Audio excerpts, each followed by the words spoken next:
Orange County Riptide Baseball brought to you by Northwood Pizza and Rayborn. The Riptide back in action after the Monday off day against the division rival Conejo Oaks.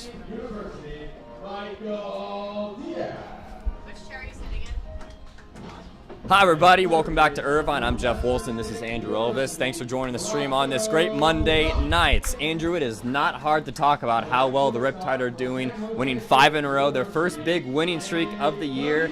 They've been fantastic. Yeah, I mean, the Riptide have really turned a corner. 5-game winning streak, hottest team in the CCL. How about these Riptide back for another home game here on Tuesday? And I mean, the offense is rolling, Jeff. We've seen a lot of games where they average about 5 or more runs. It's been great so far, and hopefully it continues tonight. A big point in the offense is getting the starting pitchers out of the game early. Opposing starting pitchers against this Orange County Riptide have barely gone through 4 innings. They're averaging a 10.20 ERA. And pretty much talk about the success in this early stages of the game. Yeah, I mean, for the Riptide, they have a few players who are red hot right now. Rocco Gump on, I believe, a 9-game hitting streak. Every game that Hackworth has played, he's gotten a hit. And, you know, they're just rolling from top to bottom. It's great to see. With the offense contributing and the bullpen staff restraining runners, the team is looking to go for 6 in a row. We'll be back after the national anthem.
First pitch at 7 p.m. between the Conejo Oaks and the Orange County Riptide coming right up.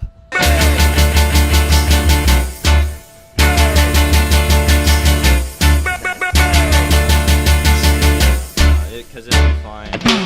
No, no, no. You don't love me, and I know now.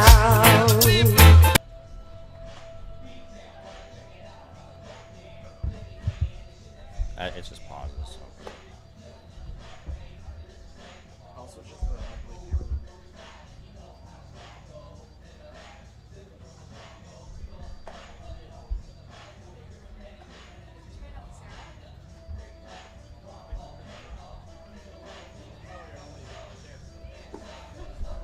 For the Riptide, it's going to be Luis Becerra starting the mound, and he's been pretty much an underrated guy this year for the Riptide. 12 innings pitched with 14 strikeouts. Does not walk a lot of guys, and that plays to his favor. His cap today, he's going to be around 60 to 80 pitches, so we can probably base that around maybe 6 to 7 innings.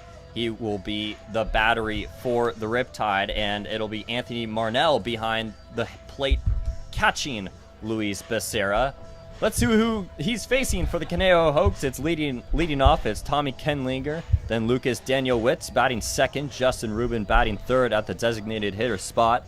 Batting cleanup, it's Dominic Hellman at first, then at Landon West behind the plate batting fifth. Batting sixth, it's Jordan Kane, then batting seventh, it's Jordan Sheff. 8 and 9 are Jack Brooks and Alan Camarillo. Michael Giaz, Jackson Kemmer, Carson McIntyre.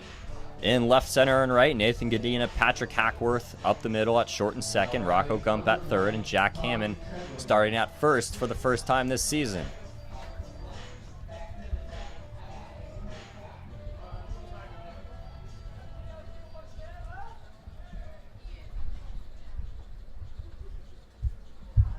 Newly commit Biola Tommy Kenlinger leading it off. First pitch at 7:01, and we are underway, and that's a bouncing ball over to Nathan Cadena. One pitch, one out.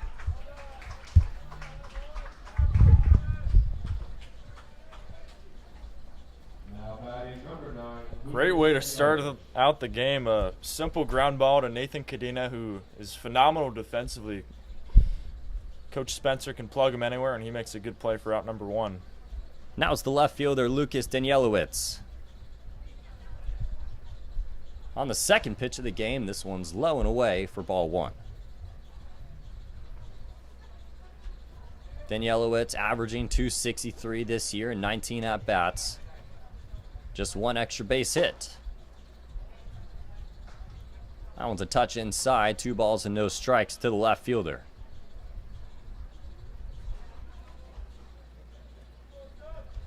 Luis Becerra this year, the fastball command has been there. It's been super promising, says Coach Brian Spencer of the Riptide. He really likes how he can throw both pitches in the zone. That fastball slider works tremendously, and at Cal Baptist, that slider landed for a strike a lot, as that one's in there on the 3-0 count, 3-1. Slider, he threw it 32% of the time, but it was a 65% strike percentage and a 51% swing rate over at Cal Baptist. Dalowitz swings and misses on the 3-1, and we'll go to a full count.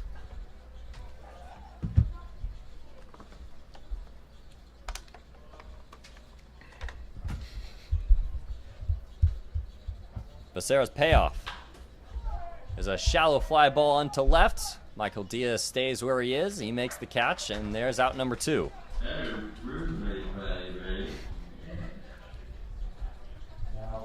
Don't you love when it's early in the game you hear an Austin Powers quote? Yeah, not bad at all. Good way to get the fans into it.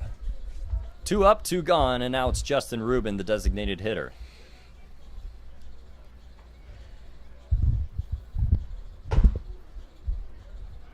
First pitch is just a bit upstairs for ball 1.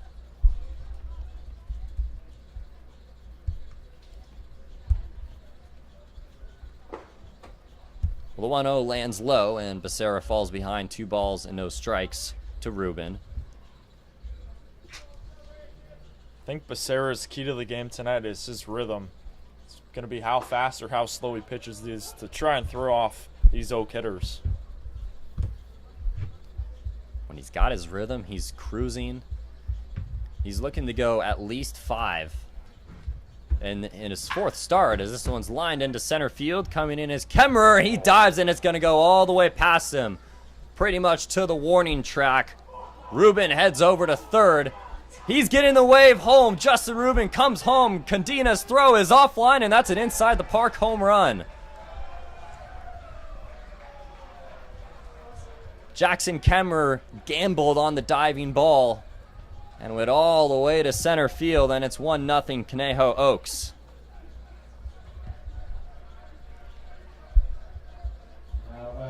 Yeah, that is just a tough break for the OC Riptide. I mean, Kemmerer, you're just trying to make a highlight play, but you don't have to. I mean, the bases are clear. No need for that. And just unfortunate for the Riptide, who trail by 1 here in the 1st. Not a ball you would usually be diving for this early in the game. There's no reason to. So an unconventional way to get a run on the board. Now it's Dominic Hellman. The 0-1 is fouled straight back. Quickly 0-2.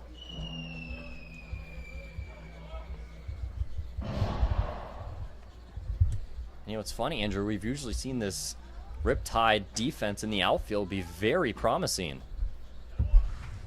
3 up and 3 down to Hellman. An inside the park home run to put the Conejo Oaks up 1-0. That was Justin Rubin. Bottom of the 1st coming up.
Cole Fisher takes the mound for the Conejo Oaks. 6 innings, 2 games started. In those 6 innings, he's got 14 strikeouts. So the Riptide have to be patient. Let's see who they're sending up.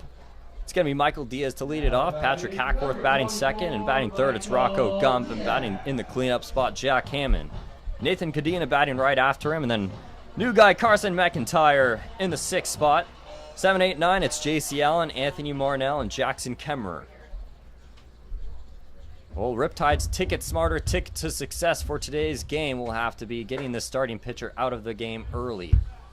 And they've been doing that efficiently in this 5-game winning streak.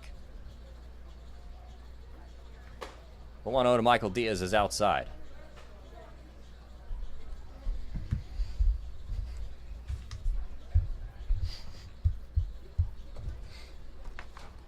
Fisher, although, has the 14 strikeouts. He's walked 7 and given up 5 earned runs, putting that ERA at 7.50. So he's throwing a lot of pitches, Andrew, and I feel like if it stays that way and the Riptide be patient up there, he'll be out of the game in hopefully no time. Michael Diaz leads off the game with a 4-pitch walk. And that'll bring up Patrick Hackworth.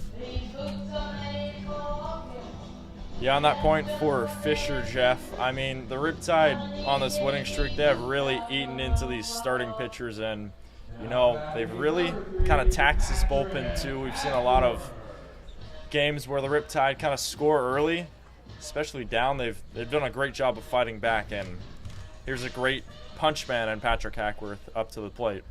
Probably one of the best bat-to-ball hitters on the Riptide. First pitch to Hackworth is right down the middle for strike 1. You know, just watching him take batting practice, he's not trying to do too much. He's not trying to slam it over the fence because, you know, that's not his game. Going the other way with it, keeping the hands in, and swinging at pitches he likes. Like that one was just a touch outside, and it could have been a 50-50 call for a strike. But he has such a great eye for the zone. And the Riptide are very fortunate to have Hackworth back this year. Last season he hit about 300, I believe. He was a true cog in this playoff team the Riptide made last season. The 1-1 misses low. It's 2-1. Mentioned this before, Andrew. We've seen a lot of guys coming back for their sophomore year with the Riptide. And it shows, even though that this is summer ball, it's a team that wants to win. This is a hard hit. One hop off the glove of Kang. Hackworth's going to have to hustle, and he beats... Oh, he doesn't beat out the throw. It looked like it. Hackworth thought he had it, tried to sell the first base umpire, but it moves Diaz over. Yeah, that was a very close play. I thought he beat that out for a moment, but unfortunately for the Riptide, he does not. Good hustle there, though. You definitely got to be encouraged to see that. I don't know. That was very close. Can we send that to New York? I wish. I wish, too. Rocco Gump now with a runner in scoring position. He sends a high pop fly in the infield on the left side. It's going to be Alan Camarillo to make the catch.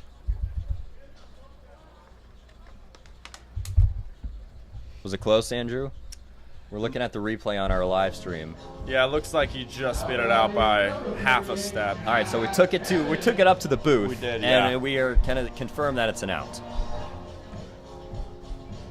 It's a good thing about having a YouTube live stream. You can go back and forth, check on those close plays.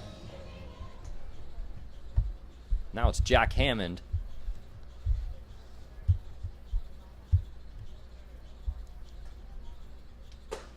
First pitch of the first baseman is in there for a strike.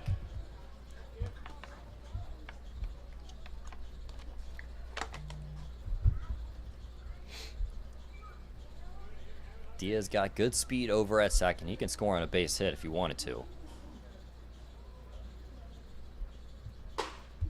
The 0-1 just missed. Oh, it hits. 0-2.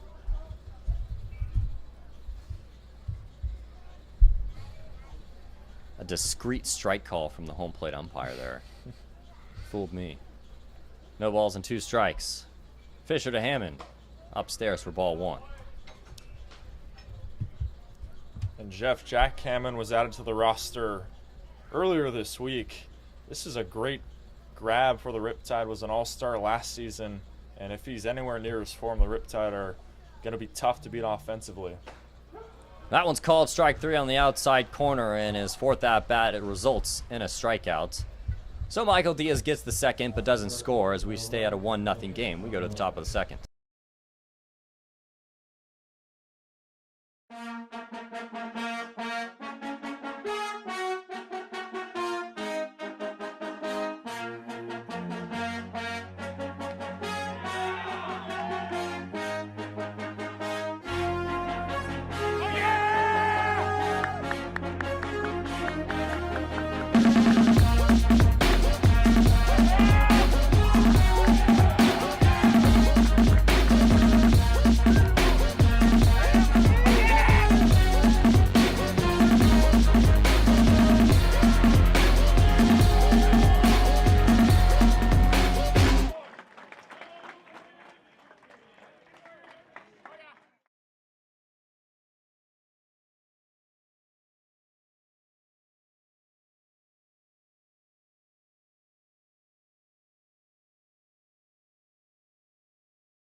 Getting that fixed out right about now. Landon West and Jordan Kane grounded out and then struck out, and then Cooper Sheff drew a walk. This one's a fly ball over to left. Michael Diaz comes in and makes the catch. And that'll be the bottom, or the top of the first inning. 1-0 game as we go to the bottom of the second.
Bottom of the second inning, 1-0 Conejo Oaks off of a inside the park home run in the top of the first by Justin Rubin. I never thought I'd be saying that, Andrew. Crazy way to start, Jeff. Oh, absolutely. And Nathan Cadena takes inside for a strike.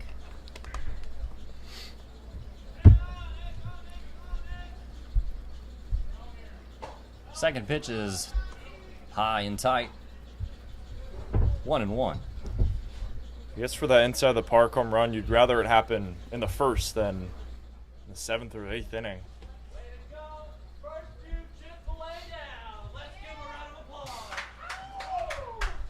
Cadena skies this off to the right, and it's going foul. 1-2. And Cadena was one of the returners from last year, one of the 4 on this team.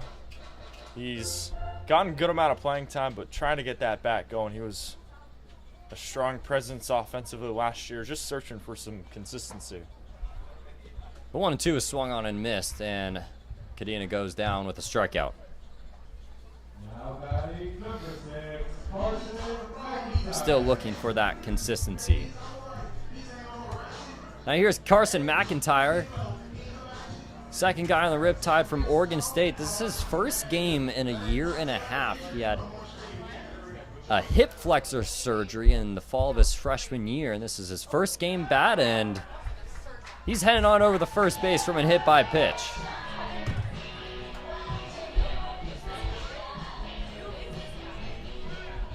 First at bat in a year and a half, and he gets plunked, Andrew. I mean, that's baseball for you.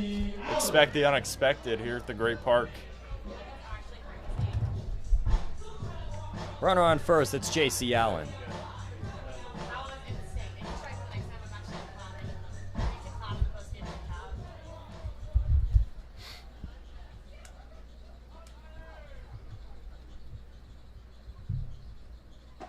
First pitch is a breaking ball in there for a strike. It's 0-1.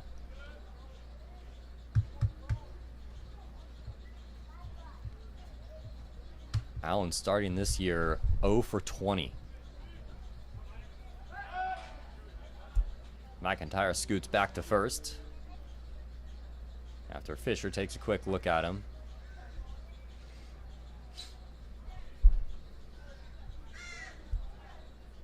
No balls and 1 strike. Fisher looks, kicks, and deals, and this one swung on and missed. It's 0-2.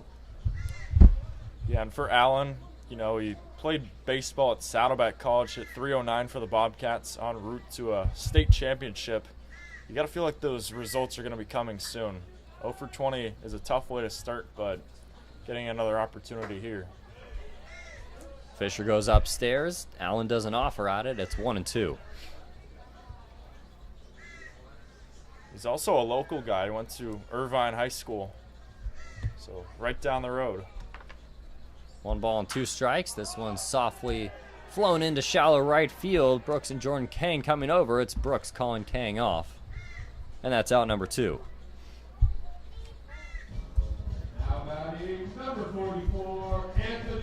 Now it's Anthony Marnell making his 3rd start of the year, 2nd at home. Back-to-back Oregon State guys in the lineup, Carson McIntyre and Anthony Marnell.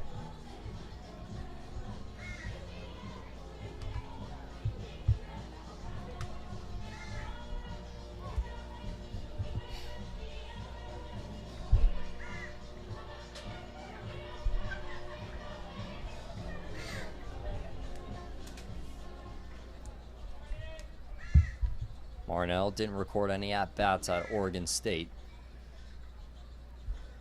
Hoping to record a hit here. No balls and 1 strike.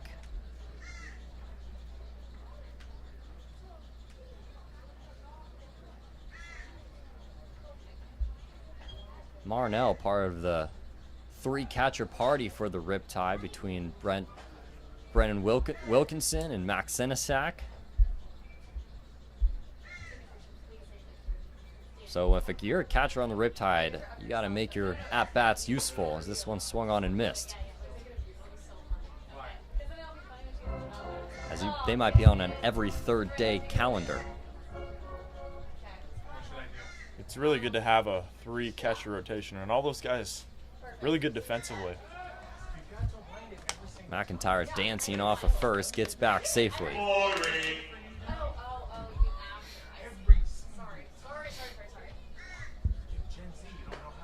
On the 0-2, that's outside.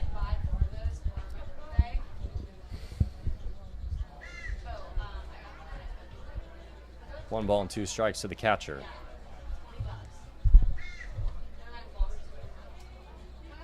Fisher already has 2 strikeouts. Fouls are right back. We'll do it again, and Marnell stays alive. Yeah, Marnell is a guy who has a lot of potential. Playing at Oregon State this year, he went to high school at Bishop Gorman, an athletic powerhouse in Nevada. He's got a lot of potential, trying to showcase it here after a redshirt season in Corvallis. Another 1-2 coming the catcher's way, and it's in the dirt. McIntyre doesn't go anywhere. He stays at first. You know, being a catcher over at Oregon State, I feel like there's just a standard to be met, since every catcher since Adley Rushman is going to have quite a tale to tell. A lot to live up to. Lot to live up to. The 1-2 is spoiled out of play. Or 2-2, pardon me.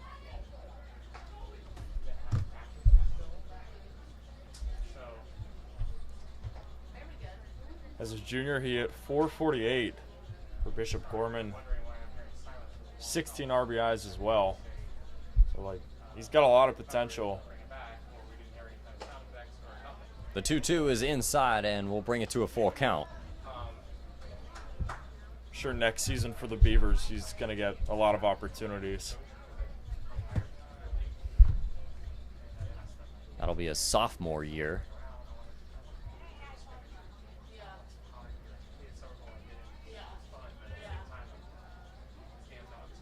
If you're a guy like Anthony Marnell as a freshman, you get a lot of your playing time over in scrimmages. First and second now with 2 gone.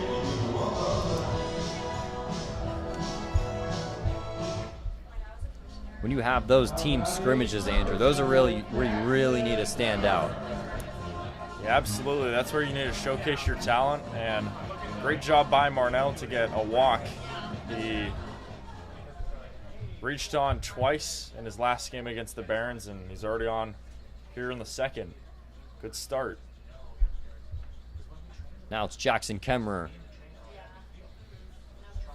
With the go-ahead run at first, he takes way outside for ball 1.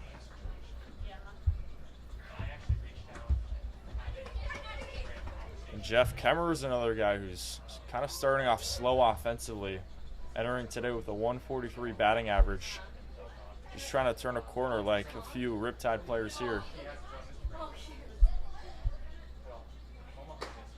The 1-0 splits the plate, and it's there for a strike. It's 1-1. Now, even with summer ball as outfielders and infielders, there's only a few select people that are starting every single day, and Kemmerer's in and out, spot starting here and then. It's been in the lineup a lot more recently, but that's where you really gotta get comfortable up there as that breaking ball lands low. Got to make the most out of the at-bats you get.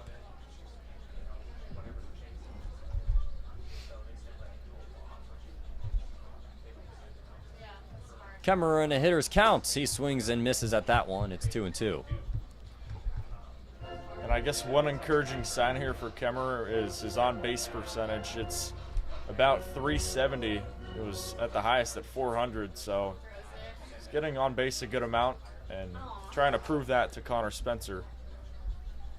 Deuces wild to Kemmerer, and he spoils this one out of play.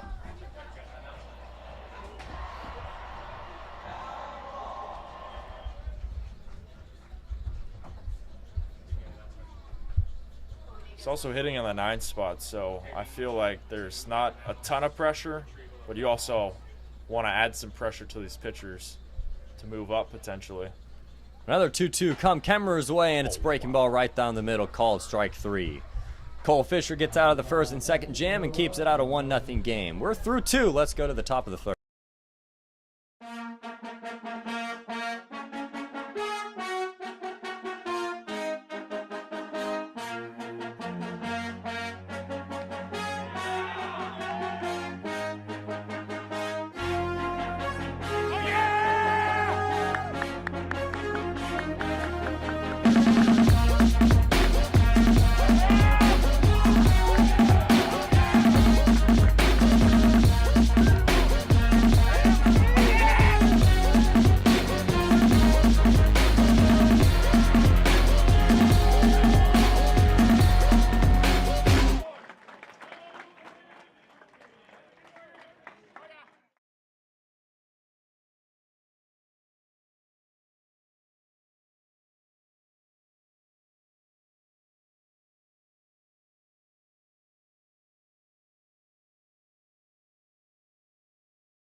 Top of the third inning, 1-0 game. Oaks have 9-1-2 coming up against Luis Becerra. Alan Camarillo offers at the first pitch, fouls it off to the right side, and no one's going to get there.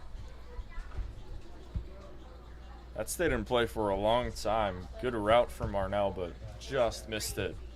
Some hang time. Yeah, definitely.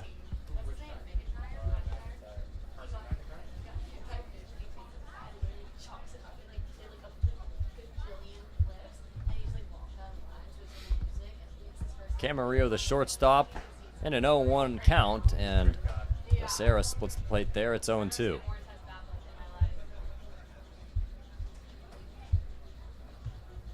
Right at the Mendoza line, and that's going to lower it as that's a called strike 3.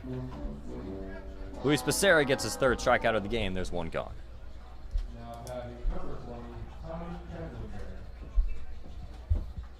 Now the Oaks go back to the top of the order with Tommy Kendlinger.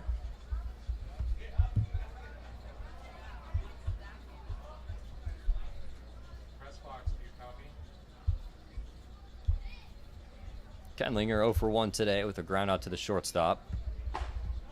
This time he sits on the first pitch, and it's on the outside corner for a strike. Strikeouts continue to rack up here for Becerra. 3 strikeouts in 3 innings, and he's not done yet, trying to get more. That one misses low and away for ball 1. You know, I love the strikeout as much as the next guy too, but it can fill up the pitch count a little bit. You just have to manage your pitches and use your efficiency to your best, as that one's out of play. 1 ball and 2 strikes to the center fielder. Yeah, and in this winning streak too, it seems like these starting pitchers for OC, 1, they give you length, but 2, they're getting a ton of strikeouts. That one over the head of Kendlinger, just a bit inside.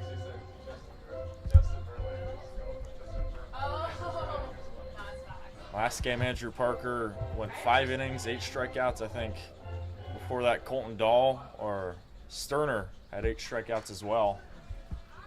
They keep adding up.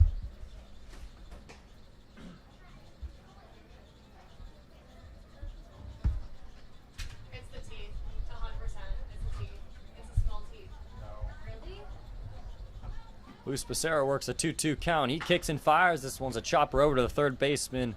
Gump spears it, stabs it, throws it. He's out. I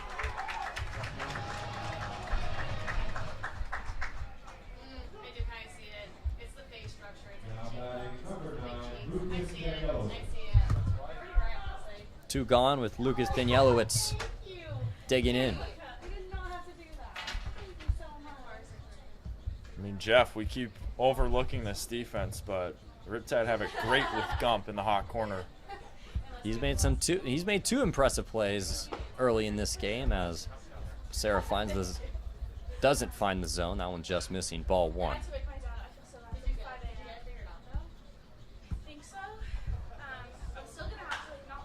The 1-0 is flied into shallow right. A trio of Riptides coming in. McIntyre can't get it. Looks like he overran it. Yeah, I was going to say, it looks like the sun may have played a factor. I know that's where it's shining the most, but good effort, though. Would have been a great way to get your first out in a Riptide uniform. Sun setting in California, or at least Southern California, around 8:20. Good for the old twilight tea time. 1-1 is in the dirt. It's 2-1.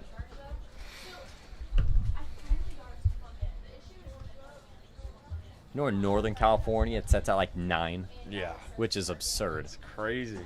2-1 is swung on and missed. And Becerra works a 2-2 count. Be interesting to see those CCL North teams playing like inning number 7 still in the sun. I don't know if I could deal with that. That one just missing. Becerra and Marnell thought he got the corner there. And Danielowitz finds himself in a full count. On the payoff pitch. That one's outside ball 4. Becerra loses him, and it's a 2-out walk.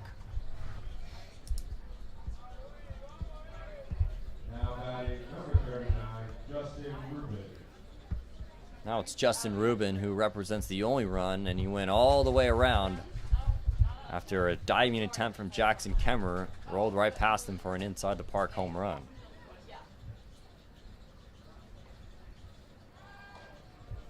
A look over at Danielowitz. Nothing doing over there. For Rubin in college, he played for Pepperdine this year, Virginia the 2 years prior. He's gotten double-digit steals 3 straight seasons. So, no kidding, he can beat the throw and score an inside the park home run. Rubin probably responsible for a lot of speeding tickets. On the 1-0. On the inside corner, called a strike. It's 1-1.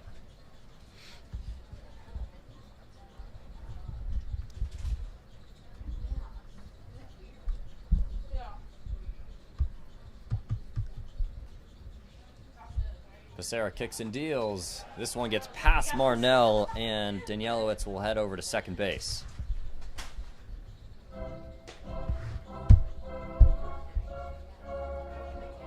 Lost the fastball there.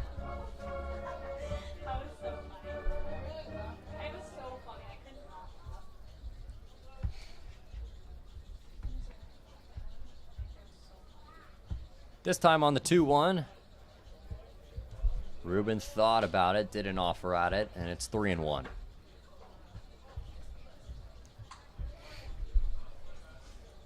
Yeah, Rubin right now not trying to force anything. 3-1 count, just trying to get on base to keep the inning alive. Got to be a competitive pitch here from Becerra. On the 3-1, and it's just that, and he works a full count.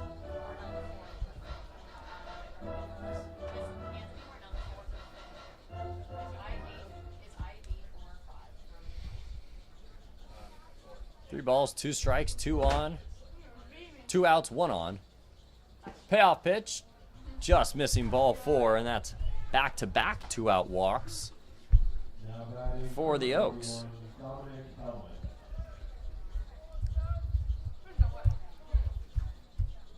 A great opportunity for the Oaks. Seemed like a empty inning. Now they really have something cooking here with the cleanup hitter Hammond up to the plate. 0 for 1 already today with a strikeout. First pitch, breaking ball. Hellman doesn't go around, and it's ball 1.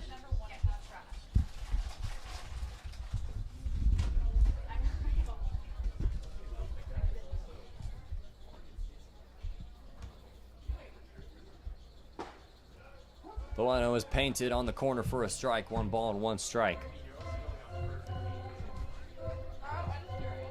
Becerra evens up the count. Hammond played in the last game against the Riptide. He was hitless, still searching for hit number 1 on the season. Fights this one off, and it's 1-2. Runners on at first and second here in the top of the third. It's 1-0. Oaks.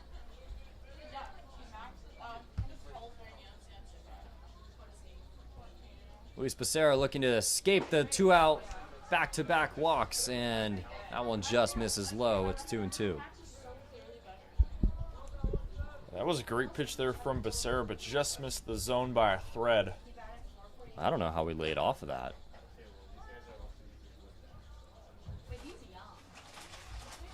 On the 2-2, this one's popped up in the infield.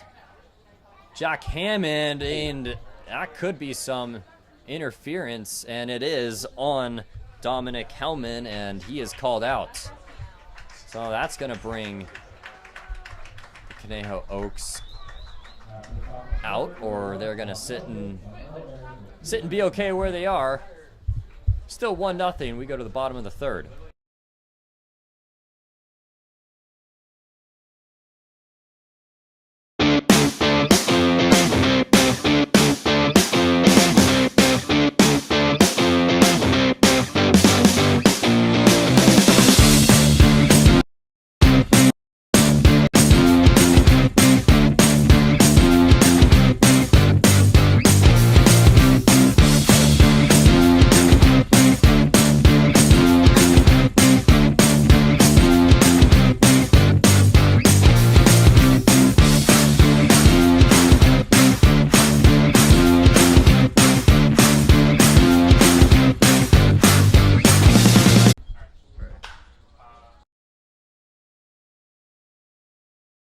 1-0 Oaks. Michael Diaz fouls us off to the left side.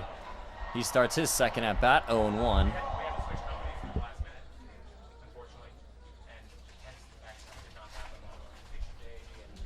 Diaz hitting .208 on the year. He swings right through that one, and it's 0-2.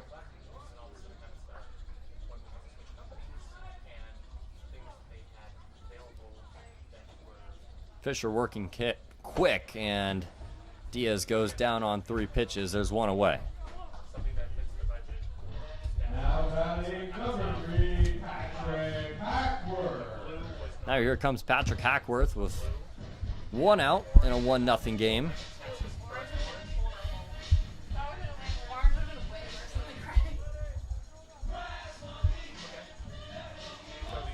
Hackworth looking to improve that 400 batting average. He's got 6 for his last 15. First pitch slapped into left, and he does just need.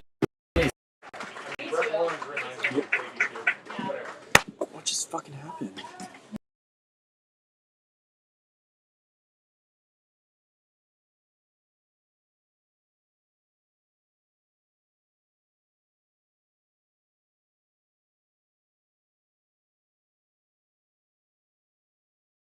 Thank you for bearing with us through these technical difficulties. Patrick Hackworth, when we last stopped, led off for a single, and then he got out at second base from a fielder's choice from Rocco Gump. And now it's Jack Hammond. Fouls this off away, and it's 1 ball and 2 strikes with a runner on at first.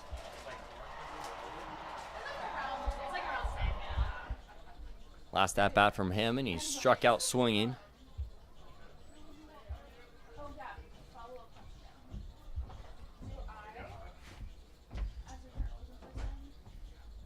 Fisher hasn't had a clean inning.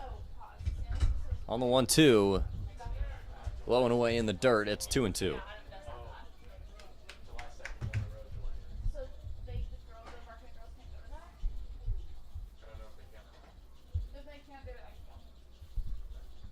On the 2-2 count, that one's just upstairs. Jack Hammond works a full one.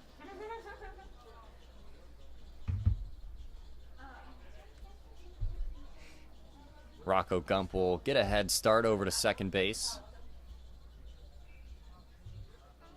On the payoff pitch, a jam fouled shot. No one's getting there. That foul from Hammond, that one fouled off, stuck in the air for a long time. Finally came down. Riptide are fortunate that one fell south. We'll do the 3-2 over again.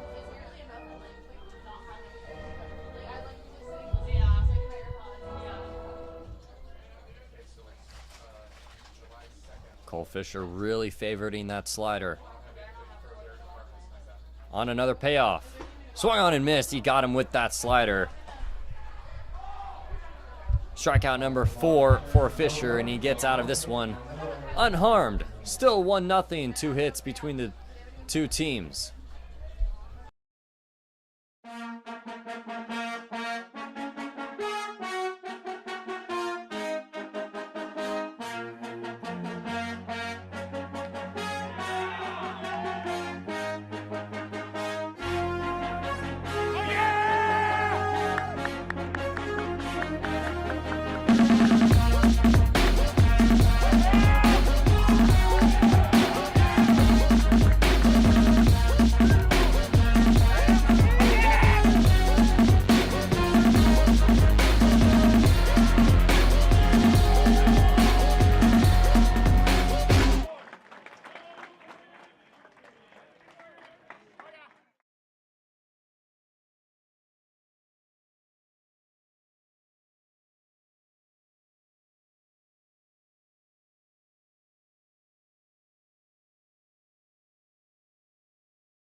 After the game, head over to the Chick-fil-A in Woodbury Town Center, where they strive to glorify God and to be America's best quick service restaurant at winning and keeping customers. And don't forget, serving you is our pleasure.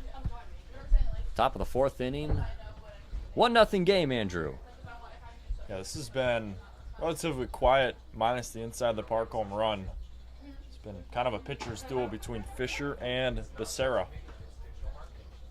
Becerra duels with Landon West, and he gets ahead 0-1.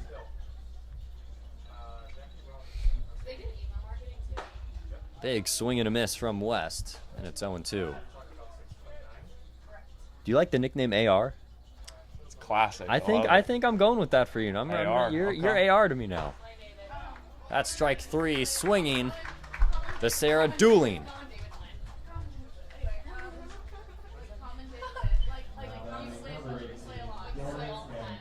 Strikeout number 4 now for Becerra. 1 behind Fisher's 5. Those two are rolling here at the Great Park. Jordan Kang, a strikeout victim in his first at-bat in the 2nd inning. That one just missing the inside corner.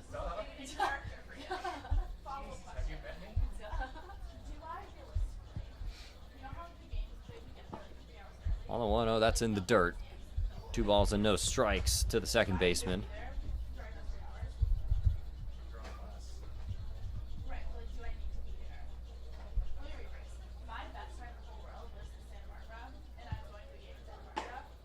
The 2-0 hits the inside corner for a strike. It's 2-1. You know, Andrew, on this 5-game win streak, it really seems like the players are getting used to playing with each other. I feel like that's a big reason on why this team is on this winning stretch right now. Before batting practice, when I was talking with the coaches, I hear a bunch of clapping behind me, and the Riptide, all of them are in a line just dapping each other up and hugging each other, getting ready to go for batting practice. And I think it's become a pregame routine that these Riptides go through, and just, hey, like, we're brothers here. We got each other.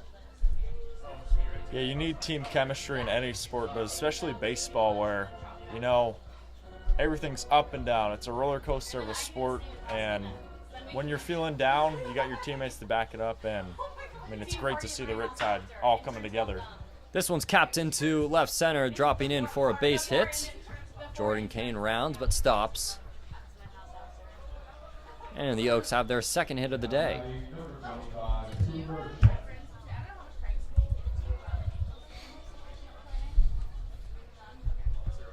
After the base hit, brings up Cooper Chef.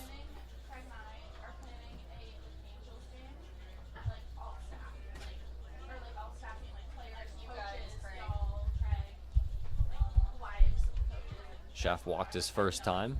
First pitch he sees is popped up on the right side. Jack Hammond's going to run out of real estate, and it's out of play. Chef's actually one of the 4 Oregon Ducks in this Conejo Oaks roster.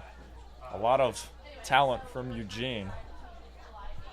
Got a few Oregon State players. Yeah, a crosstown rivalry. Yep. Hopefully Marnell doesn't give him the high and tight sign to Becerra.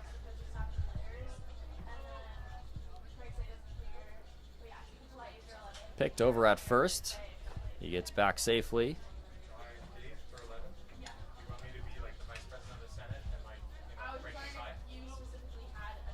Cooper Chef batting .250 this year. Bouncing ball over to Gump. He throws over to second. Hackworth to first. Double play! Rocco Gump has been magnificent over at the hot corner. 5-4-3 to end the inning. We go to the bottom of the 4th.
Bottom of the 4th inning, 1-0 game.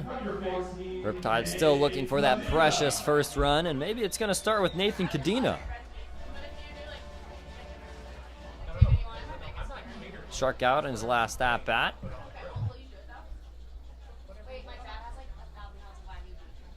First pitch, popped up out of play. Nathan Cadena talking about when he's in a slump, he really says that when you're in that hitting woes, getting to 2 strikes just happens really quickly. It happens too quickly, and for him, he's just not looking to get too shallow. He needs to get, he's trying not to get too deep in his at-bats and in his stance. Trying to settle things down and keep it simple on the 1-1. This one's inside, just missing. Yeah, funny enough, Connor Spencer said a very similar thing. On this win streak, the Riptide just need to keep it simple, and especially in a slump, Cadena just gotta stick to fundamentals. He's been working with a little bit of a leg kick up there at bat, and talking to him about it, he just says, I'm just getting fastballs blown by me. And he's still trying out the leg kick, but it's just all about timing and getting that foot down at the right time. Upstairs for ball 3.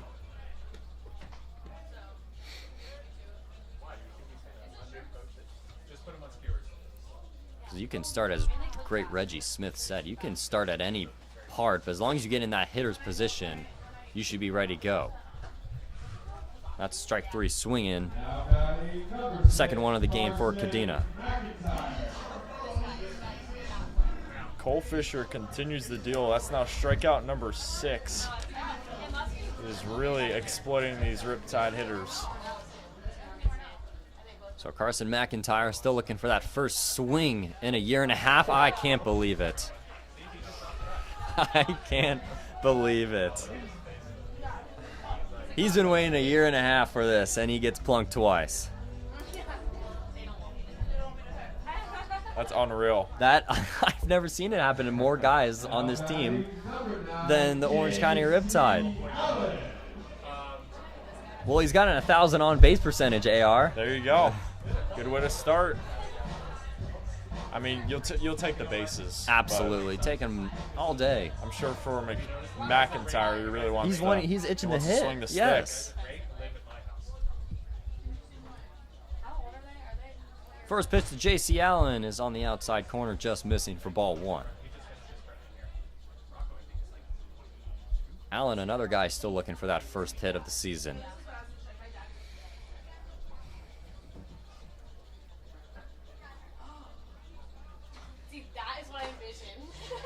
Just gets a piece of it, but fouls it off. 1 ball and 1 strike.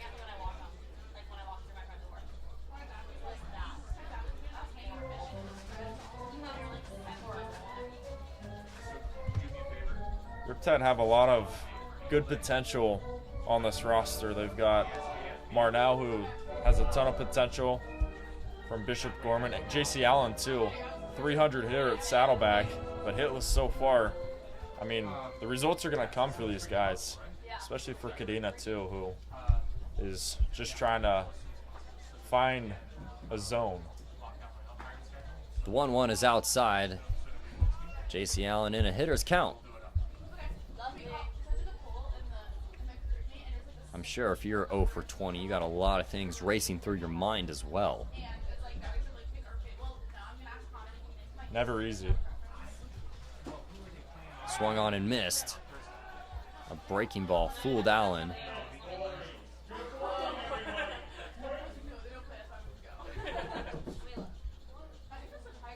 Two and 2 to the designated hitter.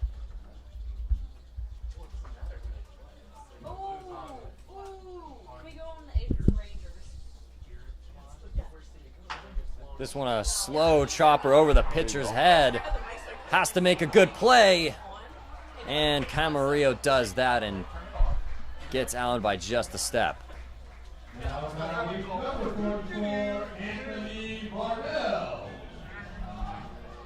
Alan Camarillo made that look really impressive. Carson McIntyre goes over to seconds. Now Anthony Marnell.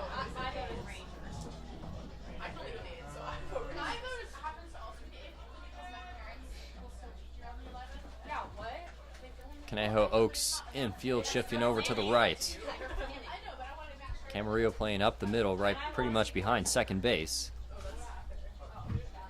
That one misses low, ball one.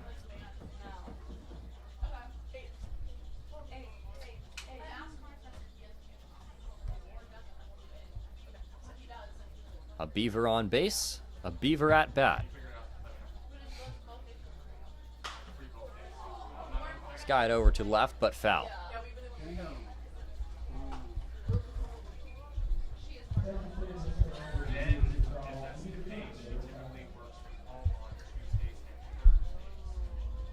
Anthony Marnell also looking for his first hit of the year.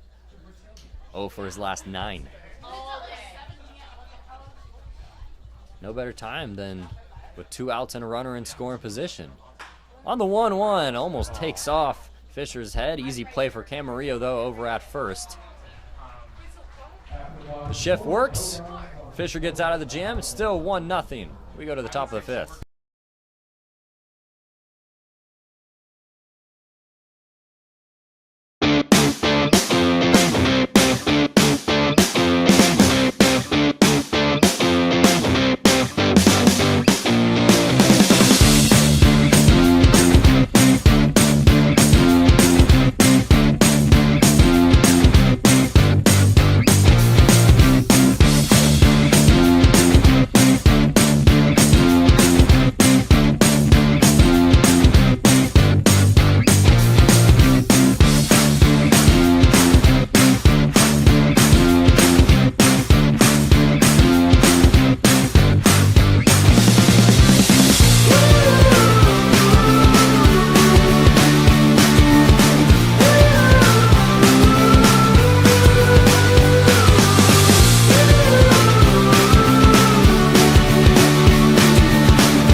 Top of the 5th inning, Jeff Wilson, Andrew Elvis with you on a Tuesday night in a 1-0 game. If it wasn't for that inside the park, AR would be a shutout for both pitchers right now. Yeah, I mean, for the Riptide so far offensively, it just seems like those ground balls just go right to the Conejo fielders, especially Camarillo. He's gotten a bunch of those balls. Kind of weird. Jack Brooks fouls this off. It's 1-1. But they've been threatening, Jeff. I mean, it seems like every inning they have base runners aboard. One of these innings, they're going to break the door down. First clean inning for Luis Becerra was back in the 4th inning.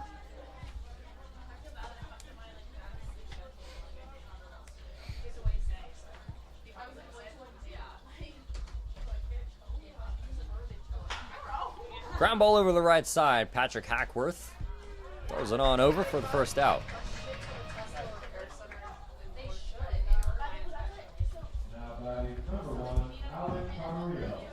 That's the 9-hole hitter, Alan Camarillo. Shark out in the 3rd inning. Back up in the 5th.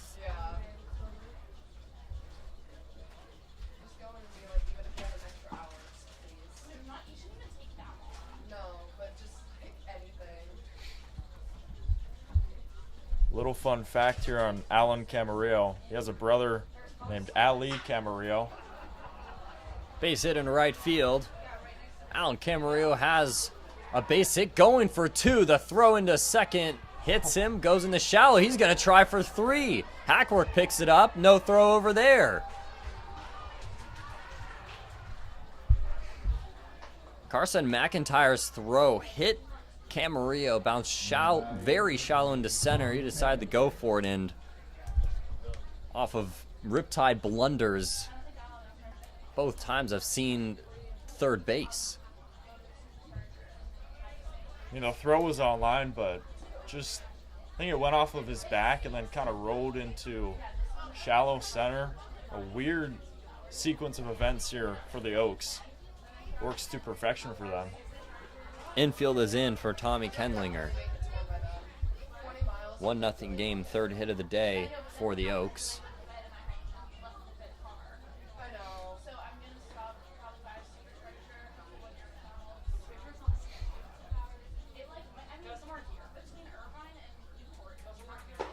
Swung on and missed. 1-1.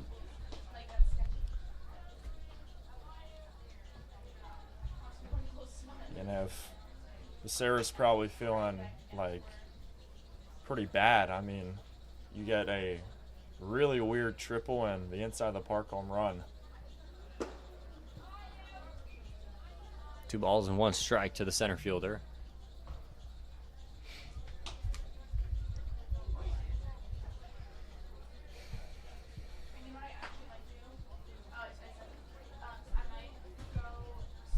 Kemmer 0 for 2 with 2 groundouts. Fly ball into center field. Kemmer chasing over. He makes the catch. Camarillo's going to tag, and it's 2-0 Oaks.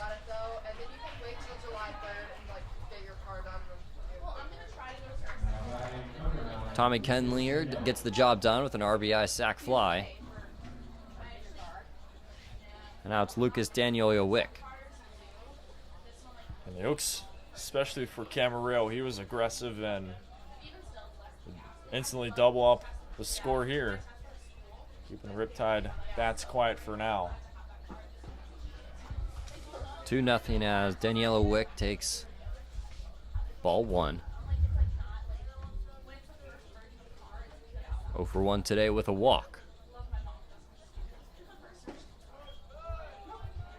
Becerra finds the outside corner, and it's 1-1.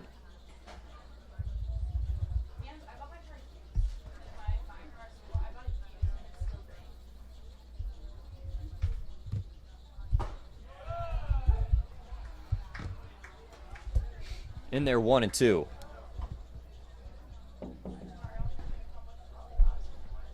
Danielowitz is actually a local product here for Conejo. Strike 3 swinging. Alan Camarillo finds himself at third after the double, and it's 2-0. He got brought in from the sac fly. We go to the bottom of the 5th. We're halfway home.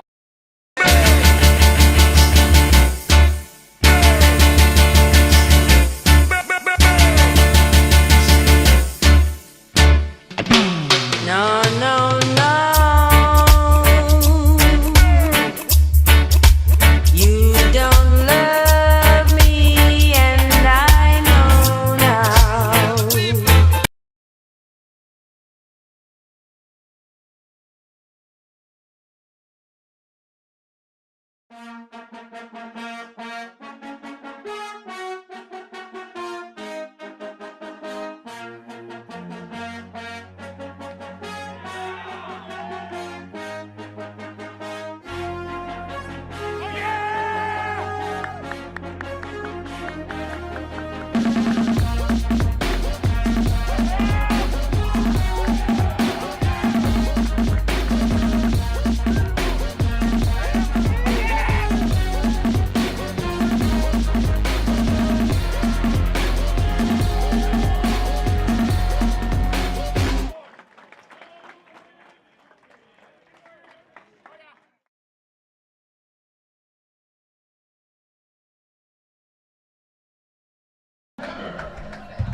Bottom of the 5th inning and a 2-0 Oaks lead.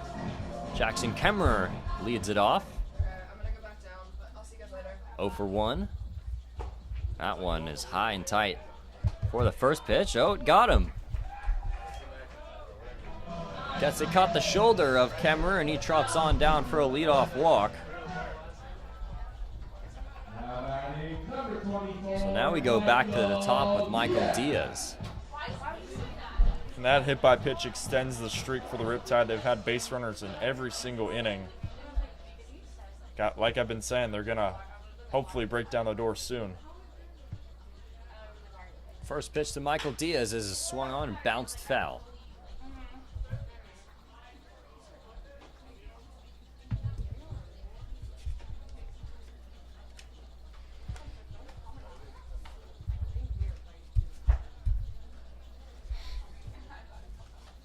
So if you guys are probably wondering where one of Biola's best bats are, Ace Reese, he's not going to be back until July 6th. He's on official school visits. This one's flied off to the left, out of play. Reese was going to go visit Texas, but because the new acquiring of Jim Schlossnagel over to Texas A&M, he's now going to Texas A&M for a visit. Crazy how just one coaching change switches it up. Ripple effect.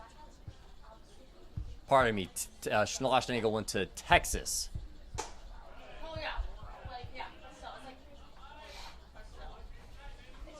From A&M, who finished second. Now over to the rival, so now Ace Reese is going over to visit UT. And among UT, it's LSU and South Carolina also looking at him as well.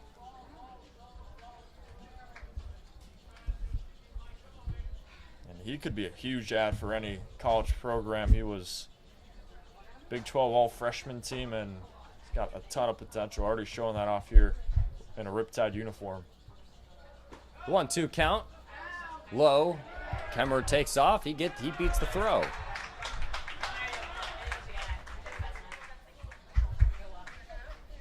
Another stolen base from Jackson Kemmer for the year.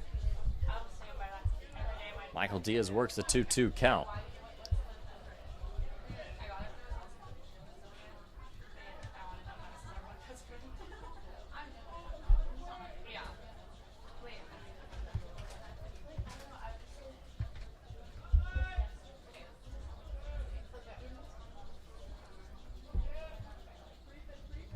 Diaz looking for his first hit of the game. Ground ball over the right side. That'll move the runner over. Flip over to first for out number 1. So Diaz does his job, and now he brings up Patrick Hackworth, who you really, realistically, the guy you want up if you want a slap base hit, score a run. Yeah, and I think the Riptide are also fortunate that Rocco Gump is right behind them. I mean, you have one out, but really 2 opportunities to get a run back and cut the lead. This is a huge portion of the game here at the Great Park. Conejo Oaks head coach comes out and pulls Cole Fisher from the game, and his day is done. New pitcher come in. We'll take a quick break. We'll be right back.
Cole Fisher's day is done. It's going to be Chris Lozano coming in for him. Day's done, but the book is not closed on Fisher. Lozano this year only 1 inning pitched, giving up 3 earned runs.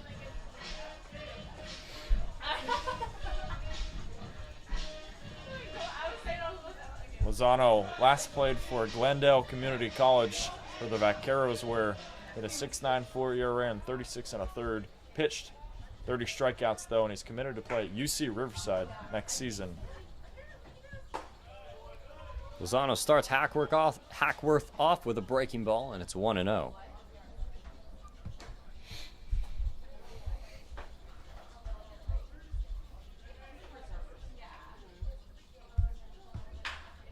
Ground ball over the right side. Backhanded play by Hammond. He flips over to Lozano. He gets the bag in time, but the run scores, and the Riptide cut the lead in half. A nice defensive play over on the right side by both the pitcher and the first baseman. 2-1 game now, Oaks. And that ground ball on the right side by Hackworth could have been a single. It looked like the pitcher Lozano was kind of losing his footing there on a tightrope, but just beat it out. And once again, I mean, Hackworth can do it all, but he hustles so fast. Rocco Gump swings out the first pitch, a one-hopper to the perfectly shifted Camarillo, and he retires that. 2-1 game, we go to the top of the 6th.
The Riptide looking to celebrate a win tonight, and you should have an excuse to celebrate on any occasion. Head over to excusetocelebrate.com, where the goal is to produce fun and unique designs tailored to your vision.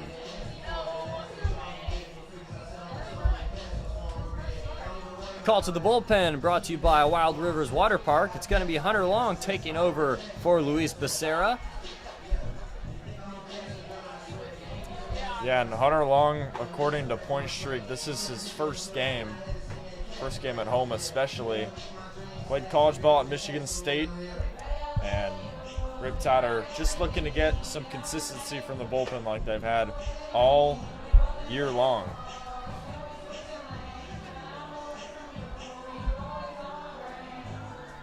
Hunter Long can work as a reliever with a 4-pitch mix, which is very impressive, but he really favors that curveball. Can throw that thing in pretty much any part of the count he wants to. So the 6'7", 250 sophomore digs onto the rubber. Set to face Justin Rubin.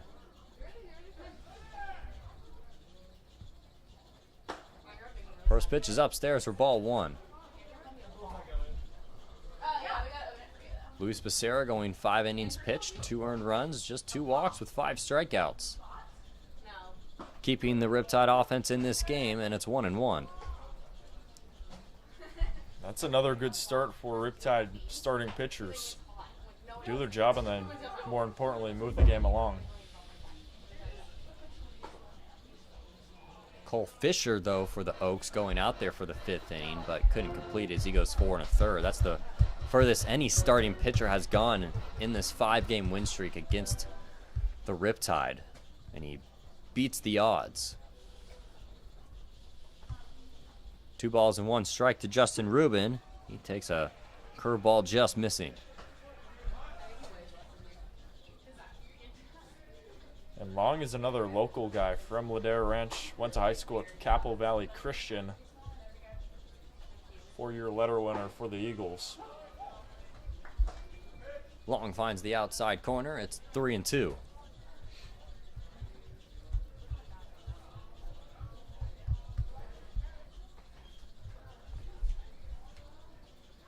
On a payoff pitch, this one's fouled off. Rubin stays alive.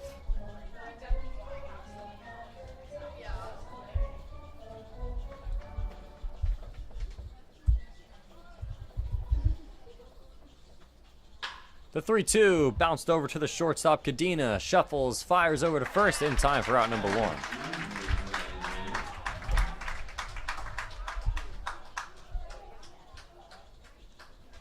Now batter number 41, Dominic Hellman. Dominic Hellman up for his 3rd at-bat of the night.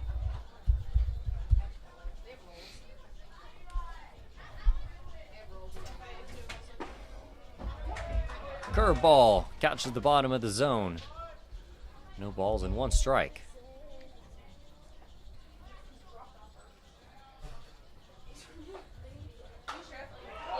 Popped up behind, Marnell giving chase. He's gonna run out of room.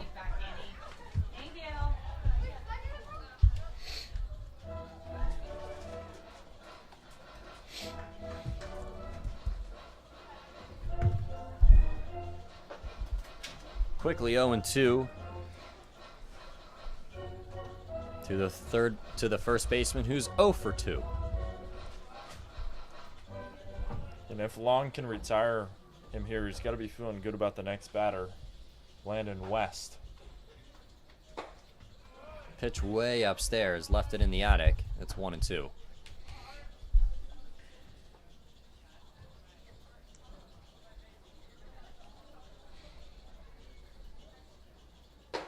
This one swung on and missed, and Hunter Long gets his first strikeout.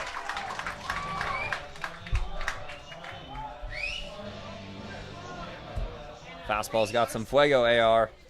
Love the fireball from Hunter Long.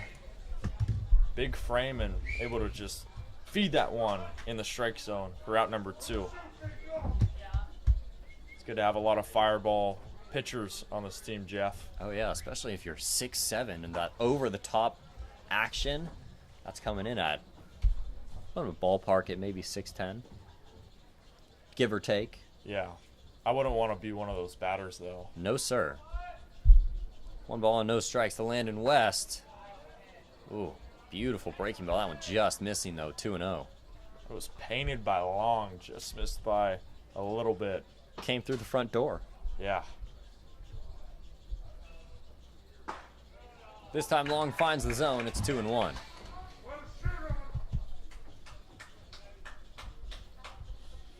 West at the plate here is another high potential guy, ranked as the number 16th catcher in Texas in high school. Fastball up. Held up a swing there to make it 3-1. Plays for Rice, and he only played in 6 games for the Owls, but he's going to have a lot more playing opportunities next season. That one outside for ball 4. Landon West draws a 2-out walk and gets on base for the first time today, and it brings up Jordan Kang.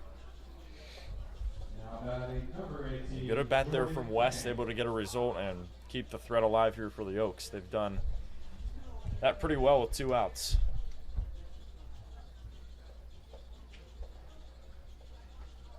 Third walk of the game for the Riptide pitching staff, which is considered to be at par. In previous games, we've seen a lot of free bases given up from the Riptide and whoever they play. In the Riptide offense, probably averaging 2 hit-by pitches a game. Yeah, that sounds about right. I mean, pretty much every home game we see a few or if not, a lot of hit by pitches. Very unusual. There's got to be something in the air here at the Great Park. Seriously. I think this is the third or fourth time where I've seen one guy get hit more than once. 1-1 pitch to Jordan Kang. He flies this one into right field. Carson McIntyre's hanging out over there, and he makes the catch for the third out. A 1-2-3 inning for the 6'7" Michigan State pitcher. He retires the side.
Top of the sixth inning, 2-1 Oaks. 4 hits between the two teams. The Riptide just recording one of them. Something's got to change, AR. Yeah, perfectly said, Jeff. I mean, we're now in the 6th, and the Riptide only have 1 hit. I will say this, though. It seems like every home game we always have a late string of base hits in the later innings. So that stands course. We could be in for something here from the Tide. Late night antics seem to be the name of the game for the Riptide. And they had that in the first game against the Oaks. A late home run from Wilkinson. 0-2 quickly to Jack Hammond.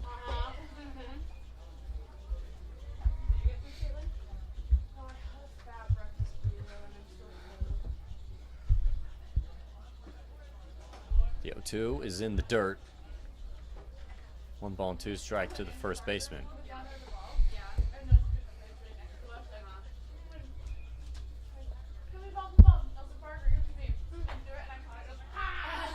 Chris Lozano looking to hand Jack Hammond his 3rd K of the day.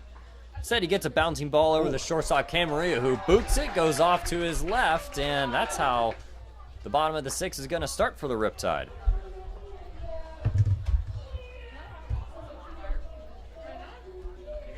Yeah, that one was fed right to Camarillo. Thought he was going to get another one. Seems like the balls keep coming to him. He's got a magnet in that glove, I tell you. But hard hit ball, and Hammond gets aboard. Great break for the Riptide here in the 6th. It's surprising, too, because Camarillo has been impressive out there at short. It's a vacuum out there. Nate Cadena swings at the first pitch, fouls it off.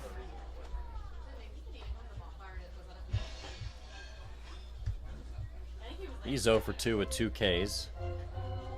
So Jack Hammond and Nathan Cadena are combining for an 0 for 5 day with 4 strikeouts so far. Never too late to change that, though. Cadena squares out a bunt, rolls it right back to the pitcher, only plays over to first, and Cadena sacrifices himself to move Hammond over. Now the runner Runner in scoring position, and he represents the tying run. A great job there from Cadena to just get a little baby bunt and take it just in front of home plate to advance the runner. He does this job. And here's McIntyre, who will try and avoid getting hit by a pitch for the third time tonight. Now he's really looking for a hit here. Big swing and a miss, and that caught the umpire. I don't know if it was his bat that caught the umpire. But McIntyre was out there swinging for the fences. Yeah, I think we felt that swing from up here. That was a wild one.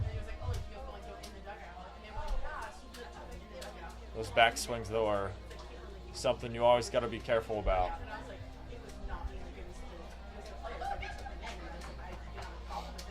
Landon West giving some time to the home plate umpire to recover. No balls and one strike to McIntyre.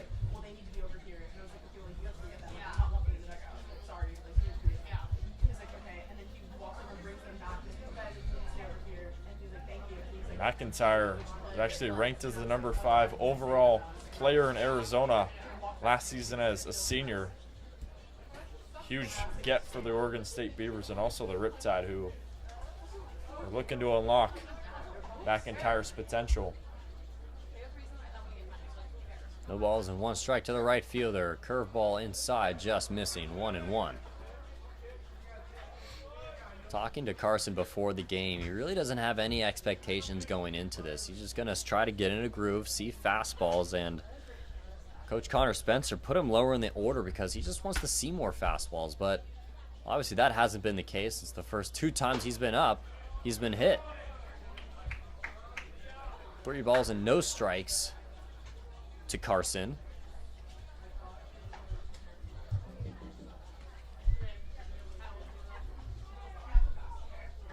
Pardon me, 2-1.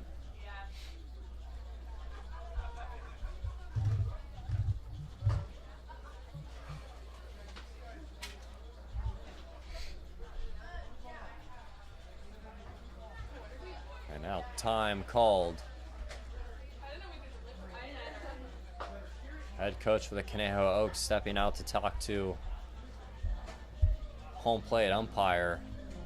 Now they're discussing. Now the 2 field umpires are meeting with each other to see what's happening here. I'm not quite sure what they're talking about. I'm not sure either. Oh, they're talking about the count. Talking about the count, and it's 2-1.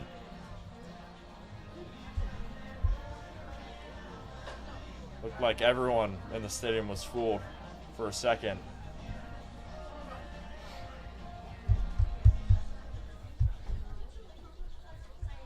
Two balls and one strike with Jack Hammond leading off a second. He represents the tying run.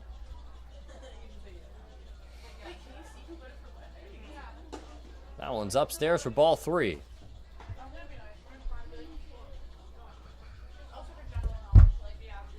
McIntyre here looking to get on base for the 3rd time tonight. 2 hit by pitches. Trying to avoid another one.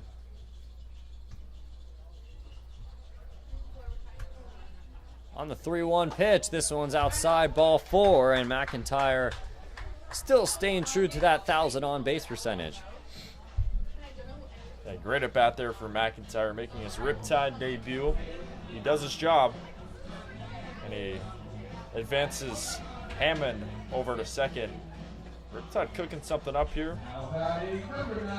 Here's J.C. Allen, though, who is in a hole right now, and he is just trying to will himself out of it. Another great opportunity for Allen to break out. J.C. Allen takes strike 1.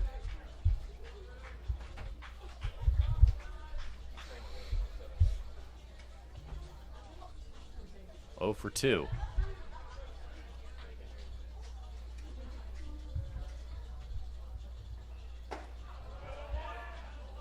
Just missing away, it's 1-1.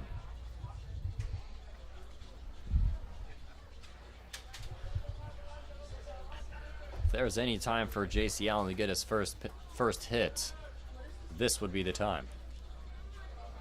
Yeah, we're kind of in the late middle innings, but not near the closing innings. This is the perfect spot to do it for JC.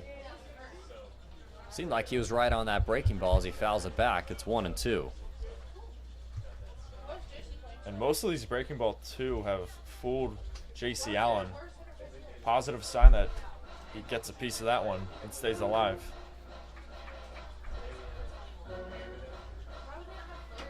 Jordan Kang playing up the middle towards second. A pull shift for the Oaks on the 1-2. In the dirt. 2 balls and 2 strikes.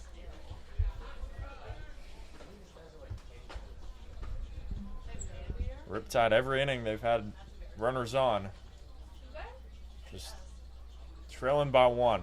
So close yet so far here at the Great Park. Haven't been able to execute with runners in scoring position. JC Allen stays alive in the 2-2 count.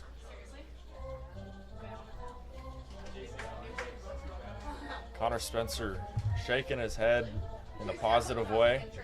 Likes this at bat here from Allen. For Allen, he just wants to see a pitch he can turn on and hopefully get a result here for the Riptide. Big pitch upcoming. I feel like this is the OC Riptide's best threat so far in this game. And JC Allen pokes one to right. That's dropping in for a base hit. Here comes Hammond on the way home. Throw goes to third. And McIntyre's going to get hit at third, but the tying run scores, and JC Allen, a sigh of relief as he 2 fist pumps to the air.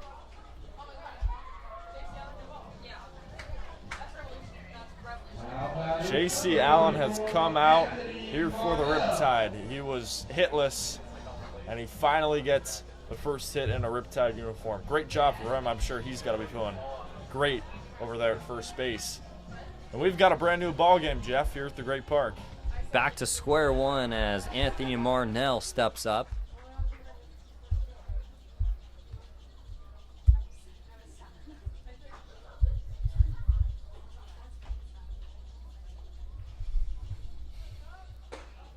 Marnell takes a breaking ball in there for a strike. That's got to feel so good for him. Yeah, I believe he was down on that at bat. He battled it back, kept fouling off pitches. He saw a pitch he liked, just poked it out to right, and yeah, huge hit here in the game between the Oaks and the Riptide. These two continue to exchange punches.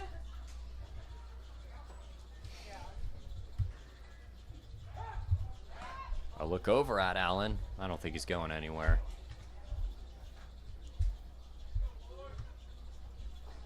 Riptide and the Oaks, they've battled in the past. Last season, OC won the series 5-3. 1 win in the playoffs. Marnell fouls this straight back. The year before that, too, OC won 4-3. So these are like close series. Close games, too. We saw a bunch of them last season and a few this year. 2 good teams. We don't expect anything different.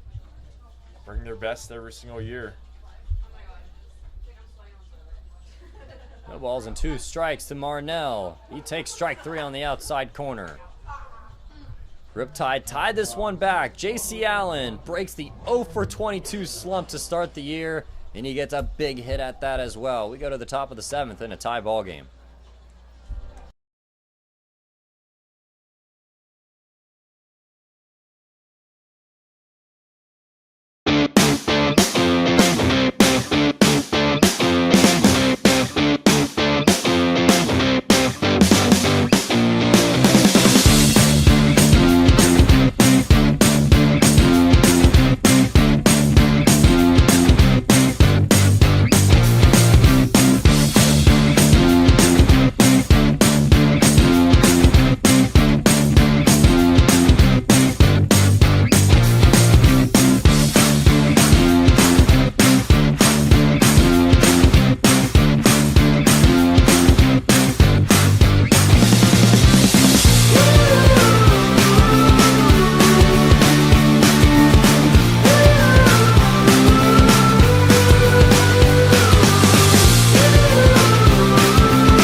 Top of the 7th inning. 2-2 ball game.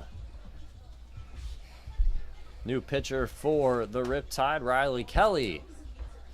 Going to be the third pitcher for Orange County. Riley Kelly is a local guy who plays college ball at UCI. He's from Santa Ana as well. Played at Tustin High School, and he's making his third appearance for the Riptide, second at home. That was in there for a strike against Cooper Chef. Past 2 outings, he's given up runs, trying to have a scoreless outing and go positive.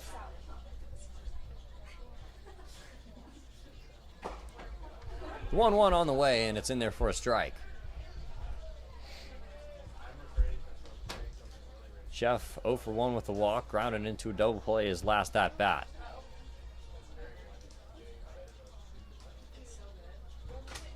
The 1-2 is swung on and missed. Cooper Chef goes down, and there's one away. That breaking ball has some crazy movement on it from Riley Kelly. Gets the first out through a strikeout. He throws fastball, curveball, and changeup. And he got a big strikeout there on Chef here in the 7th. Brought the hook to Chef. Now it's Jack Brooks, who squares around the bunt, couldn't get it down, and fouls it right back to your living room.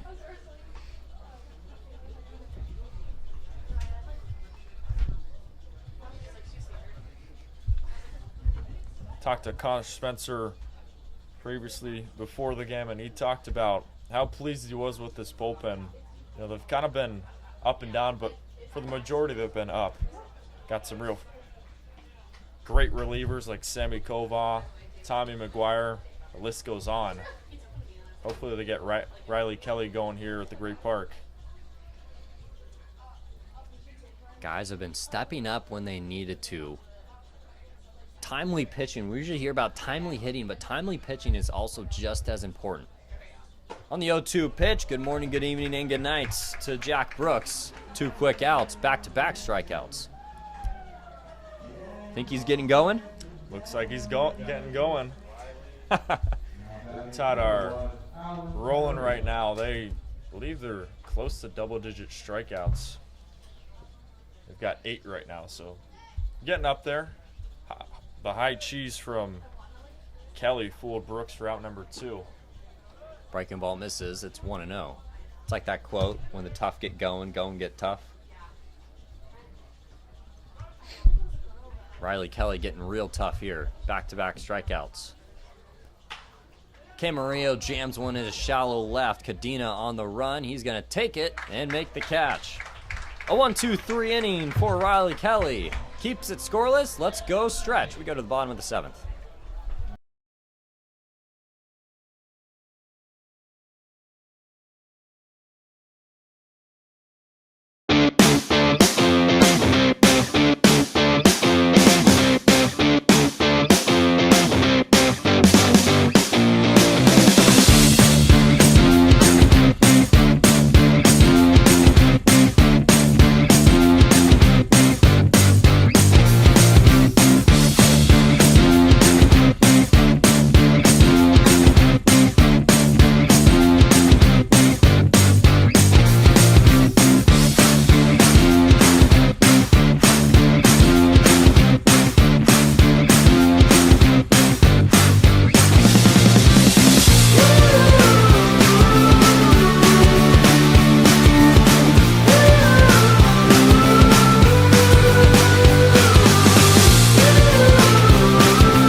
Does anyone struggle with time taking your kids to school, baseball games, and practices? Can't find time for the car wash? Just download Pixie. Car Wash Fairy will come and clean your car.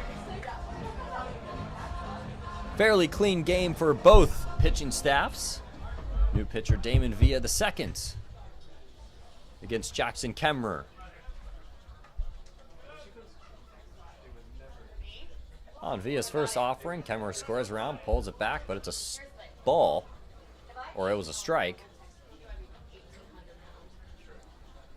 Damon Villa is a product from Moore Park, California. Played college ball in the community college level for the Moore Park College Raiders. He spent the past 2 years there. Most recently this year, a 3.70 ERA, 41 and a third innings pitched, 24 strikeouts in 16 games for the Raiders. On the 0-1, he went around. It's 0-2.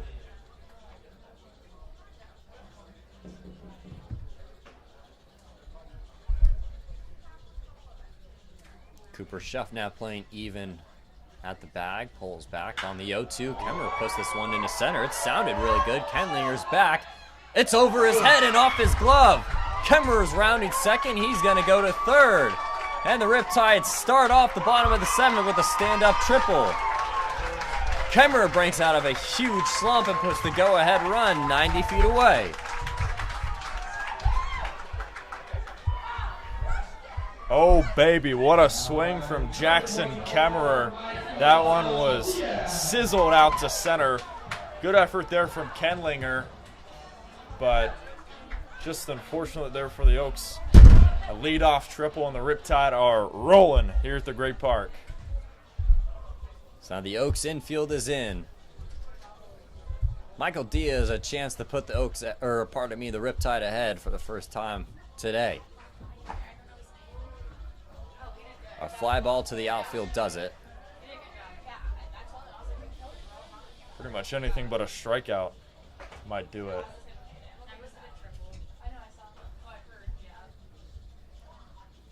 One ball and no strike. Strikes to left fielder. Now it's 1-1.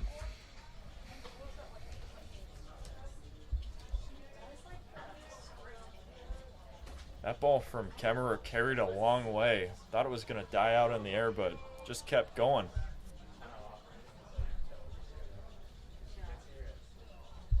On the 1-1 to Michael Diaz. This one's in the dirt. He spat on it. Good discipline to make it 2-1.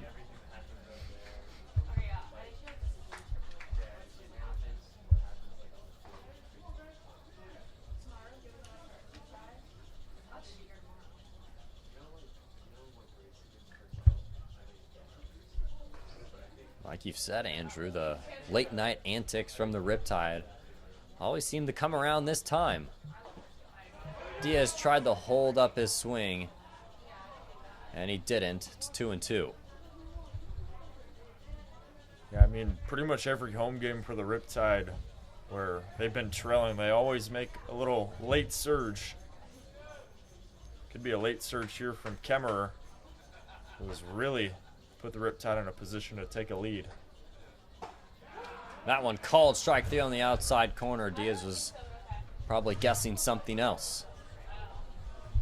Now batting number 3, Patrick. A good selection there from Villa to get the strikeout on the upper zone.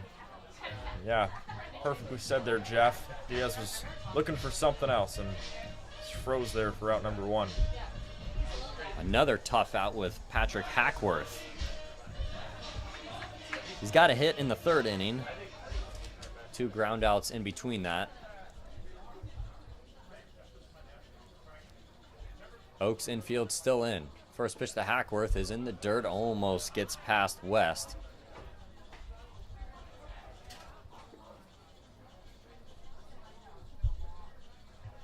Both Kemmerer and West were on their toes, eyeing each other down. 1 ball and no strikes.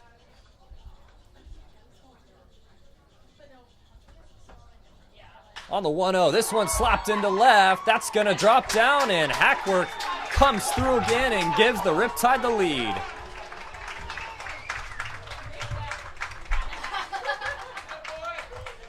Old reliable is Patrick Hackworth, and it's 3-2 Riptide. Great job there from P. Hacks, able to just poke one out to left. Hackworth continuing to put on the superhero cape for the OC Riptide, and they battle back, and they finally take the lead. They were trailing for what felt like the majority of the game. A flip script here at the Great Park. Third multi-hit game of the year for Patrick Hackworth, and it's Rocco Gump taking ball 1. Just seems like this guy's a revelation, Jeff. I mean, he was a 300 hitter last season, and he's better to start this year. We're seeing Luis rise in college. Now Villa takes a look over at Hackworth.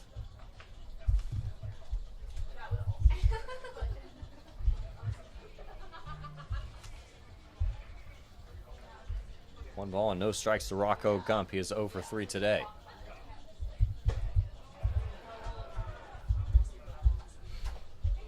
Held up his swing there, it looked like, and it's 2-0. And Hackworth trying to make a push for the CCL All-Star appearance. He didn't make it last year as a 300 hitter. A lot of Riptide fans thought he got snubbed. Now he's easily one of the best CCL returning players. That one's in the dirt to make it 3-0. We're already talking All-Star game, AR. All right. I mean, we're getting close. It's around the corner. It is around the corner. Riptide got a few candidates to be on that team. Gump, Ace Reese, Parker definitely. I know you were here last year. Where was it held? It was at MLB Academy. Oh, okay. Gump sends this one into left field. Coming in is Daniel Witz. He makes the catch. I mean, we've got a great ballpark here. Wish That's the what All-Star I'm game saying. was Let's being get it out at here. Great Park.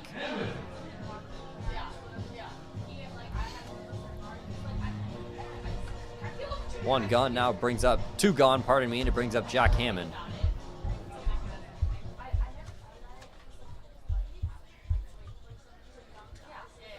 Hammond 0 for 3, got on base from an error.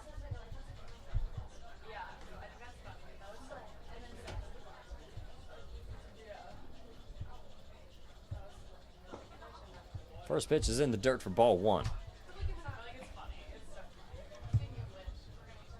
While we're on the talk of the All-Star game, Hammond made the All-Star game last year as an Arroyo Seco Saint. A big part of the reason why they made the CCL championship game. Good jump from Hackworth. This one's blasted into left. This one's back, track wall. See ya! Jack Hammond delivers a 2-run bomb, and the Riptide increase their lead, 5-2.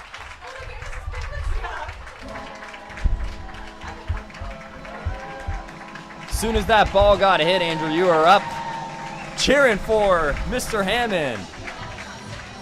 Second home run of the year for the Riptide, and it comes out of late night fashion.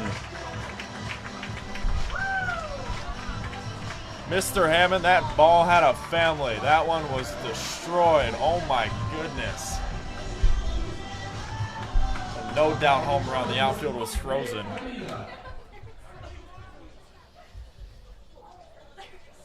Now Nathan Cadena.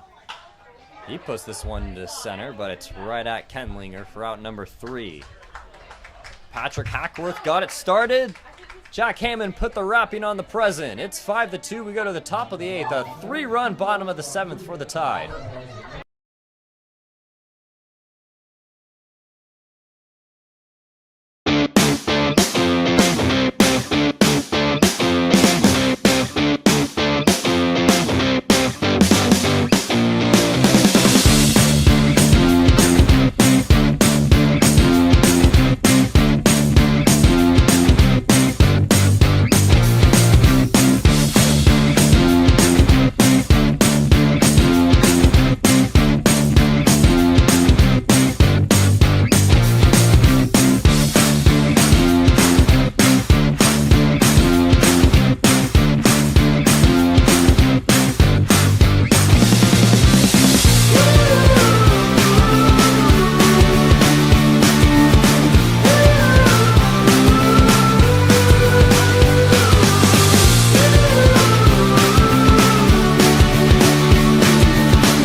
Top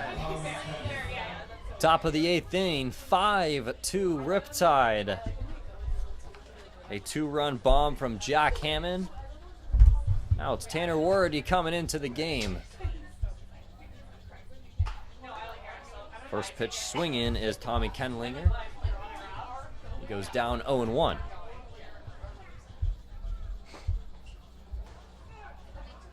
Tell you when a home run is hit here, when you know, you know. Thing sounds really good. This is one of the biggest ballparks in the CCL, and no doubt home run that was demolished by Hammond. Definitely a pitcher's ballpark. You really got to muscle up to get this one out of here. Jack Hammond did just that. Did the right amount of push-ups this morning. You hit the weight room.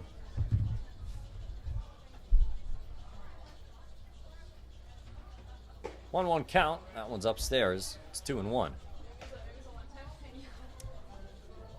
Riptide this year, they've got a lot of Santa Margarita Eagles on this roster. Sammy Kovac closed it out for OC last game. Here comes a former Eagle and Tanner Wordy. A lot of talent.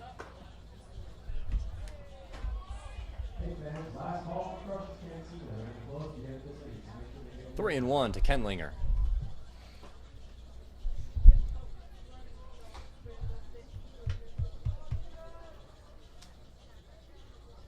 Already kicks and fires on the 3-1. That one catches the inside corner. It's a full count.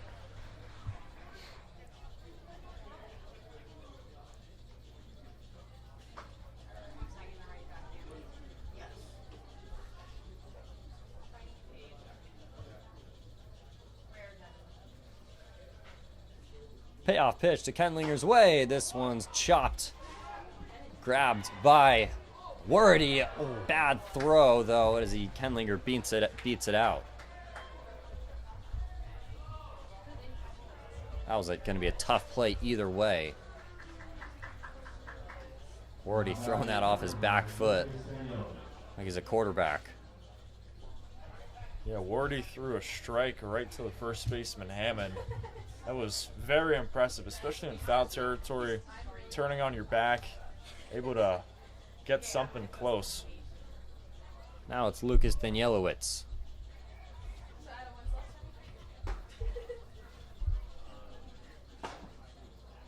First pitch for a ball.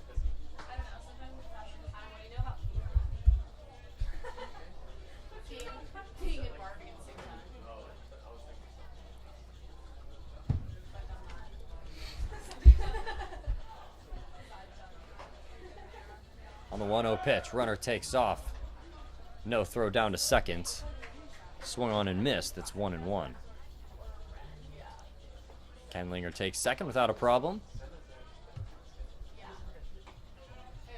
1 ball and 1 strike to Lucas Danielowitz. Danielowitz is a multi-sport athlete. Obviously plays baseball, but plays club hockey from Illinois. Wasn't the sport I would have guessed him playing as a dual threat sport guy. I was thinking either football, something in the fall, maybe soccer. No. Midwest, Hockey. They go hockey. Yep. And I think out there it's a fall sport, so that works perfectly in his calendar. As it should be. The 1-2, Danielowitz stays alive, and we'll do it again. He was committed to Southern Illinois in 2020. He came out to Mesa Community College past few years, and he's at Cal Lutheran. So went from the Midwest, and he's all the way out here in California. Smart move.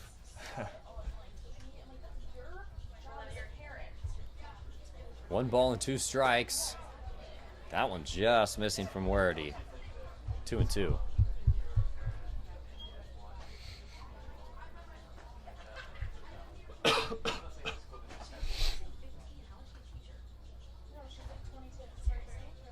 Wordy looks to finish off Danielowitz. Looks over at second, kicks and fires. Breaking ball just missing. That could have gone either way. Looked almost backed up breaking ball. Most of these pitches that are just missing inside, they are very close. They are quality pitches from Wordy. As a Riptide fan, you got to feel really happy about that. On the payoff pitch, this one outside, ball 4.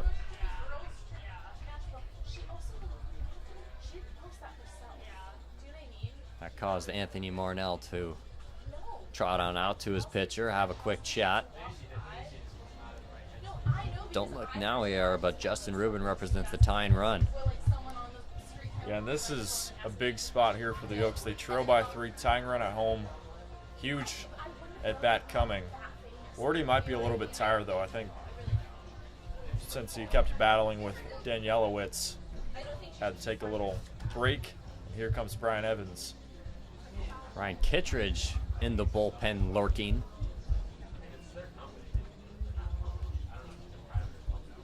First and second, no outs. Justin Rubin up in a 5-2 ball game. The Riptide just now taking the lead in the bottom of the 7th if you're just joining us.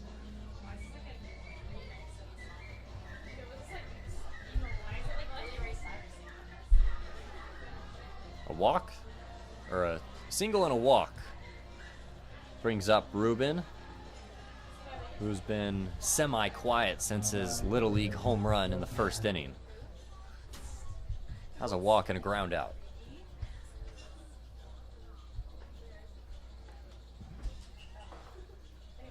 First pitch to Rubin, inside for ball 1.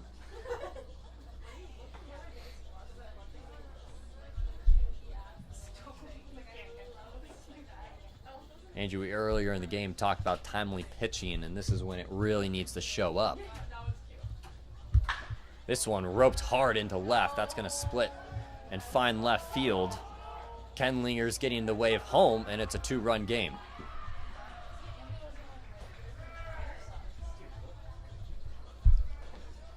Well, the Oaks get timely hitting right there from Justin Rubin. Left side. That one pushed out. Diaz, he made a throw on it, but too little, too late. And don't look now, the Oaks are roaring right back. Tying run on base now here with Dominic Hellman. He watches that one go by on the inside part. It's ball 1.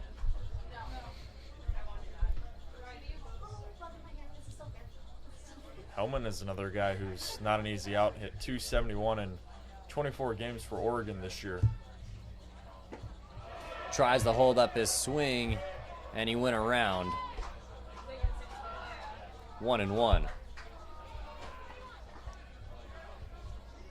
Hellman is another former CCL player as well. Played at Santa Barbara last season. Only 5 games played for the Foresters, though. Hellman swings right through the breaking ball, and it's 1-2.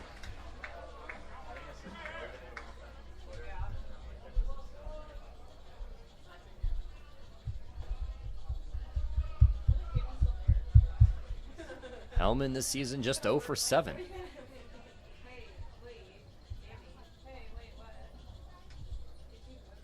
On the 1-2. Just missing.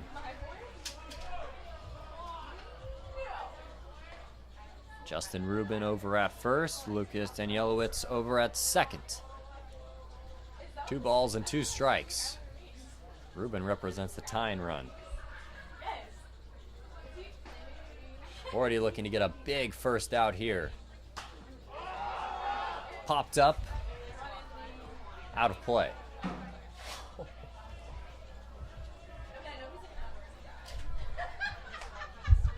Yeah, and for Wardy here, he has been throwing some quality pitches. The Oaks have kind of just poked a few hits around. Able to get a great opportunity, and Tanner's right on the doorstep. He's just got to tighten things up a little bit, and he can potentially get the first out on Hellman. Wardy looking to put Hellman away here on the 2-2 count. Breaking ball, got him looking. That's a big one. 3rd strikeout of the day for Hellman. And now the double play is in effect.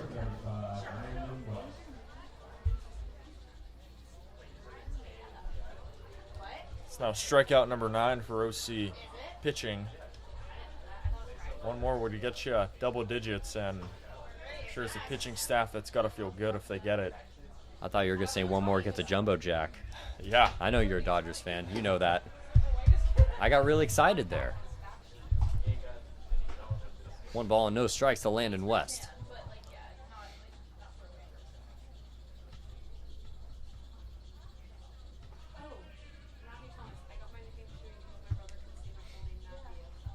Already kicks and fires, breaking ball.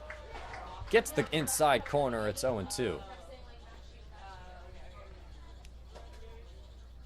Riptide pitching have gotten strikeouts in every single inning.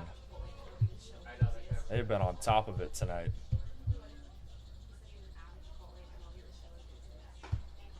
This one pulled down the left field line. Luckily foul.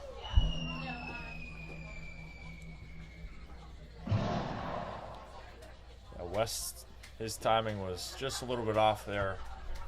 Fortunate it goes foul for OC.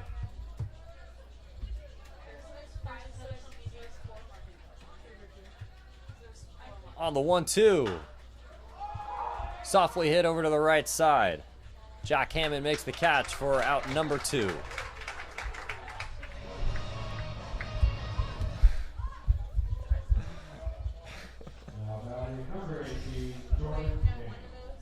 So the Oaks looking not to strand runners on at first and second in a dire situation as Jordan Kang approaches as the Oaks' last hope in this inning. They still got one more at bat.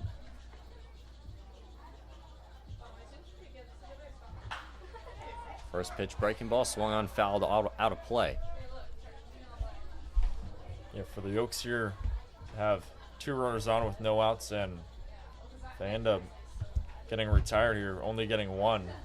Seems like a big missed opportunity. Still got life though.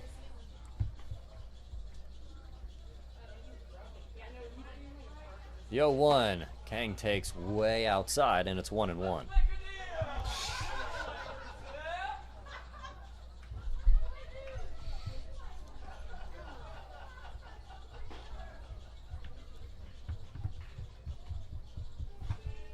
Two runners on in a 1-1 count.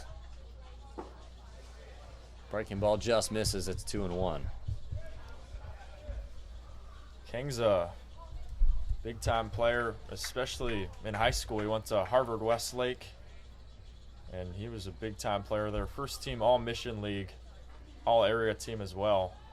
More importantly, a Division I CIF champion. Already evens it up at 2-2, and the Riptide are a strike away from pitching out of the jam.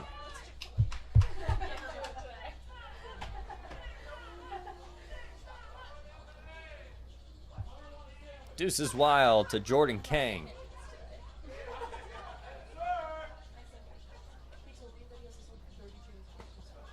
Outside, and it gets past Marnell, and the runners will move up, and this makes things even more interesting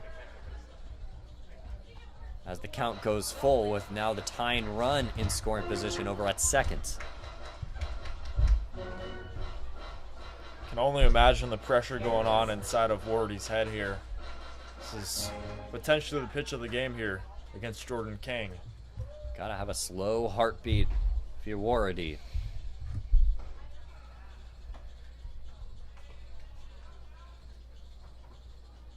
On the payoff pitch. Just missing ball 4, and the Riptide defense thought he had it. And that loads the bases for Cooper Schaff.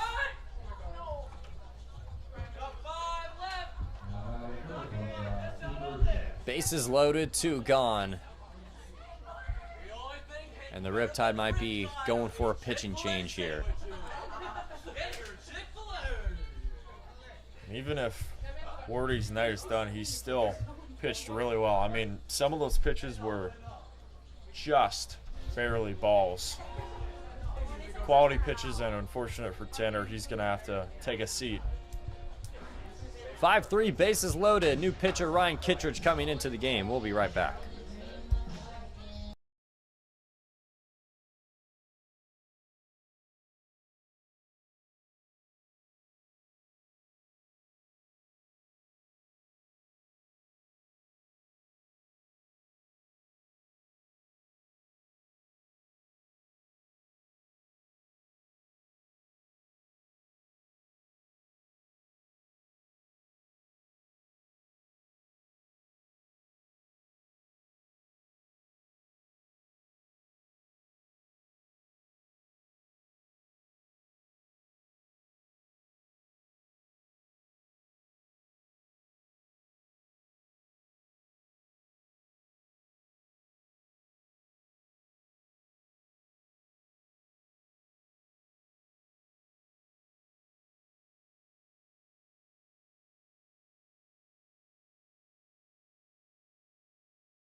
2-1. Ryan Kittredge comes into the game with the bases loaded, 2 gone, and he's set to face Cooper Chef. 1 ball and no strike to Chef. Kittredge kicks and fires. This one's going to get past Marnell, and that's going to bring in 1. And now it's 5-4. Lucas Danielowitz comes in to score. And everybody moves up. The tying run moves up, and the go-ahead run over at second base. For the Oaks here, they are just looking for that right pitch to land another punch on the Riptide. Back and forth we go. 1-run game. A 2-0 count to Chef. A base hit could give the Oaks the lead. Inside ball 3.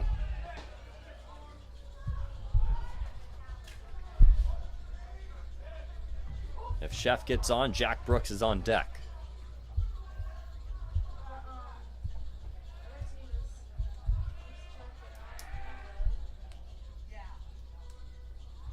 On the 3-0. Kittredge finds the zone. 3 balls and 1 strike.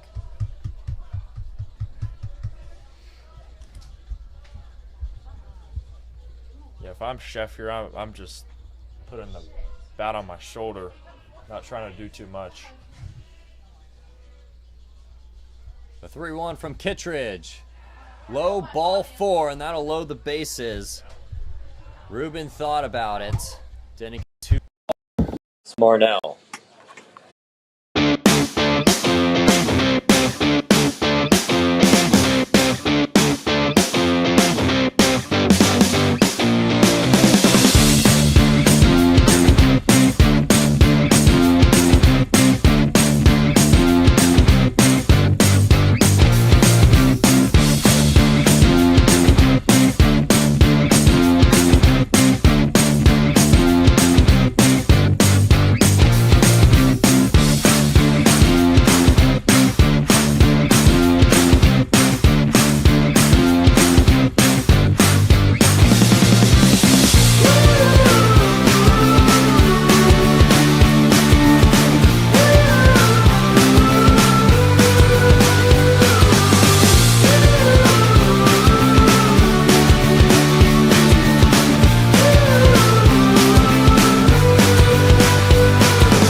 Alrighty, number 6, Carson McIntyre.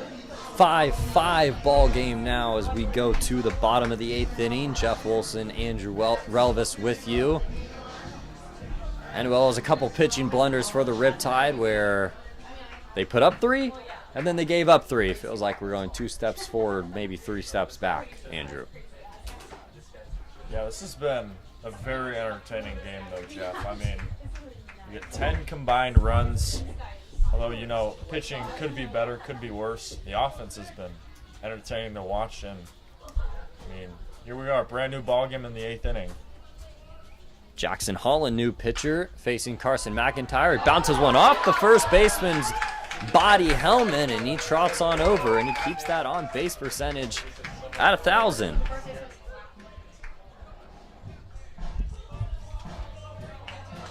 Yeah, that one was ripped right to King, and that ball caromed off of King. Great job by McIntyre to once again get on board. And here we go, Riptide maybe getting something going early on. Last inning's hero, J.C. Allen, due up. Jackson Holland this year, just under 7 innings pitched, giving up 3 earned runs, 5 strikeouts, that ERA just over 4. Yeah, if Allen can get a hit here, I'm sure his confidence is going to skyrocket. He's already feeling pretty good, but if he gets a hit here, it would be really good for him.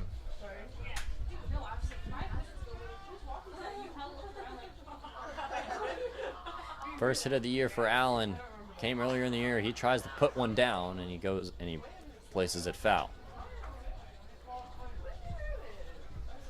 On the Conejo pitcher, he's played 2 years at Santa Barbara Community College. He's from Santa Barbara, so local commitment there. 6.30 ERA, like Jeff just mentioned.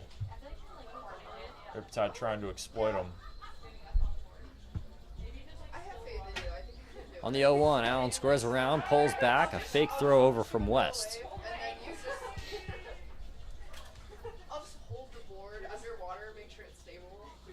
McIntyre on that J.C. Allen hit, tried to go first to third, but got thrown out at third.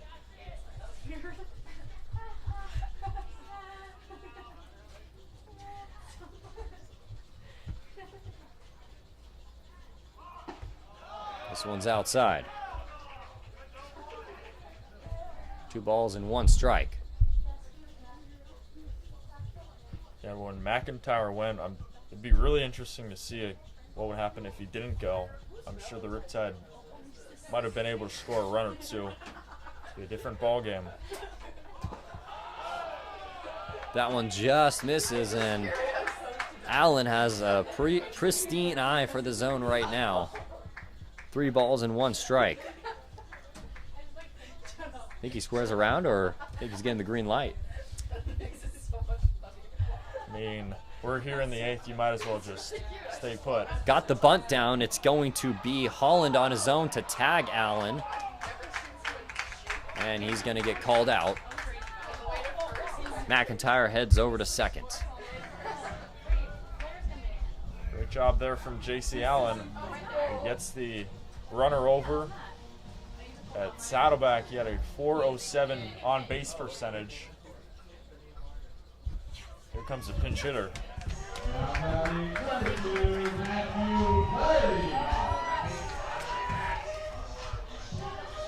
So now it's going to be Matthew Flaherty pinch hitting for Anthony Marnell.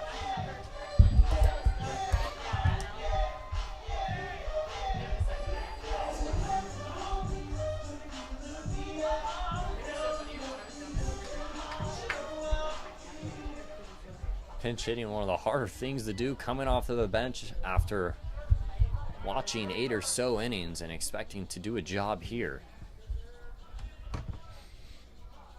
From Holland to Flaherty, it's upstairs, ball 1.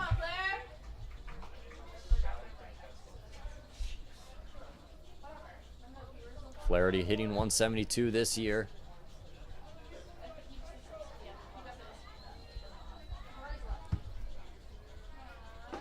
That one's in the dirt, 2-0. Flaherty has some pop in the June 13th game against the Ventura County Pirates. 3 for 4 with a triple and a double. Got some extra base power. Riptide hoping to see that here from Flaherty. He's got that ceiling. Let's see if he can come in clutch on the 11th hour. Continues to leave the bat on his shoulder for a good cause. It's ball 3.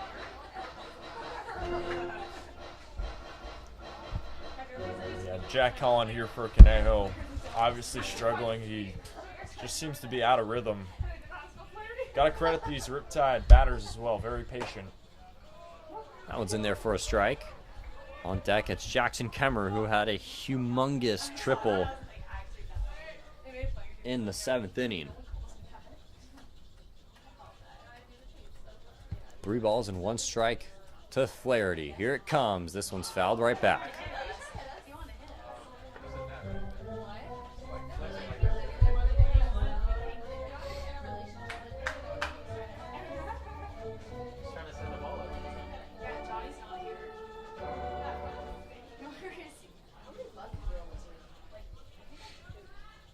Jackson Holland works a full count.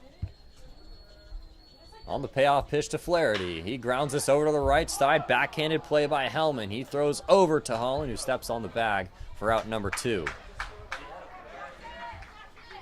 Now batting number 10, Jackson Kemmer. McIntyre heads over to third. And Jackson Kemmerer has a chance to deliver the leading run in. Before that, we're going to get a mound meeting between the Conejo Oaks.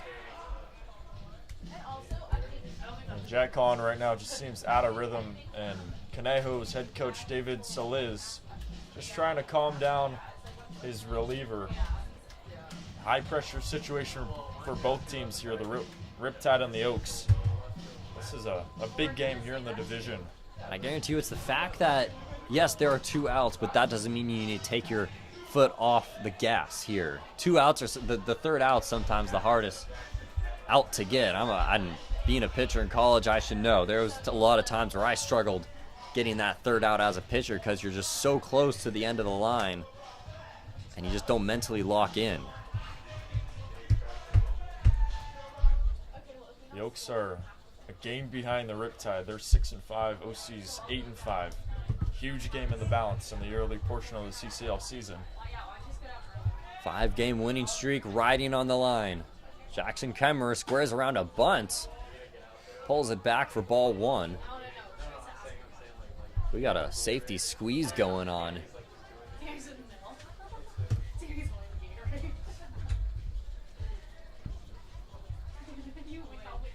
1 ball and no strikes.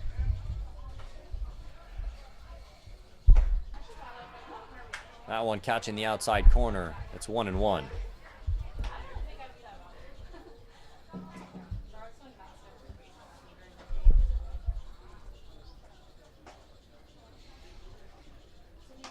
Third baseman Chef playing even with the bag. The rest of the infield playing in their normal positions. Camarillo's playing almost to the left. That one's dotted. He went around. It's 1-2. Pretty pitch there from Holland. Able to get the top zone, and it's 1-2.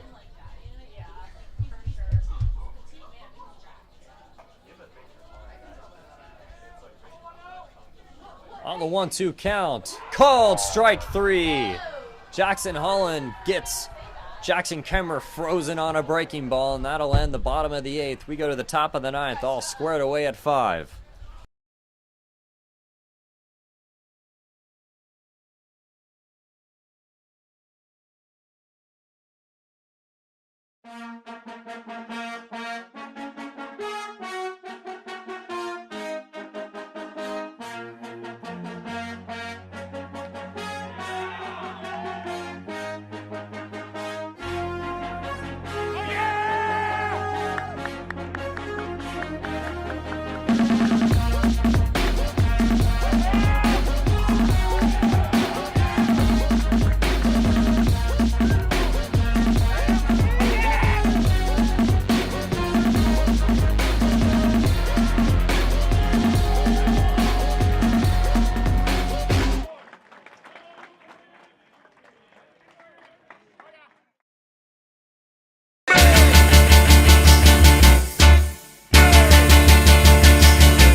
if you're just joining us, we're in a tight one. 5-5 ball game. Both teams matching runs, hits, pretty much everything in between. Tommy Kengler to lead it off against Ryan Kittredge.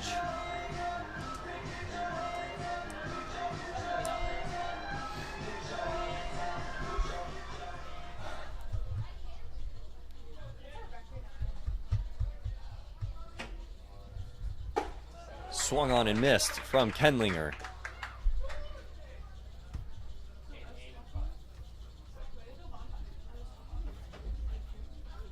After the game, you should also head over to Pear Tree Meats. You can find them in Irvine, California, where there's always happy meats with Pear Tree Meats.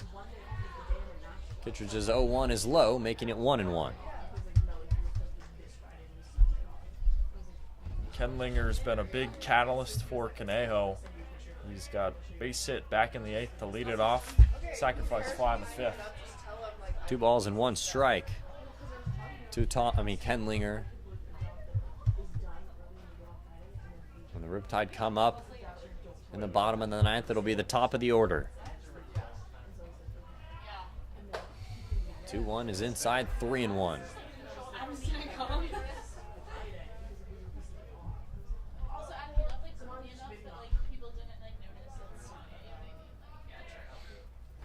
Kittredge's posting up a 1.80 ERA. That one's in there for a strike.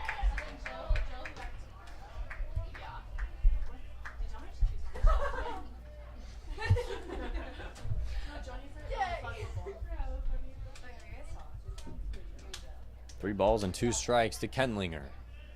Kittredge kicks in, fires, and it's low and away, ball 4. Another walk for the Riptide, and the go-ahead run standing on first base. Tommy Kenlinger does it again, a leadoff base knock. This time a walk over at first. This has been a weird game, Jeff. There's 5 runs for both sides, 5 hits, 10 total. Not a ton of base hits, a lot of on-base opportunities. Not a typical offensive day. Lucas Danielowitz up for the 5th time. Long hold from Kittredge. He finally comes home. Upstairs, ball 1.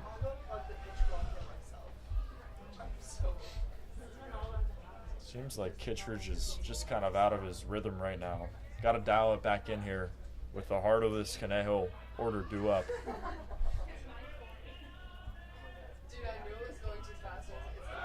Kenlinger takes off. Throw down over to second. Late. Speed from Tommy Kenlinger puts himself in scoring position. And no surprise there for Kenlinger. He had 15 stolen bases last year for Alan Hancock, and he had 8 this year. So he's got some speed over there. Hot shot off to the right, fouled. It's Brendan Wilkinson back there behind the plate as Anthony Marnell got pinch hit for. Wilkinson's throw was clean, right on the money, but just late. Couldn't handle the speed of Tommy Kenlinger. On the 1-2, chopper over to the third baseman, Gump. Fires across the diamond. Kenlinger goes over to third, and that's another great example of great base running. Smart play from the center fielder. He continues to do it himself and put the Oaks hopefully in the lead. Yep, perfectly done there by Tommy Kenlinger, who's going to be playing for Biola next year. Does his job, and the go-ahead run here for the Oaks is 90 feet away. Justin Rubin, who's got a pair of hits in this game. That one's in there for a strike.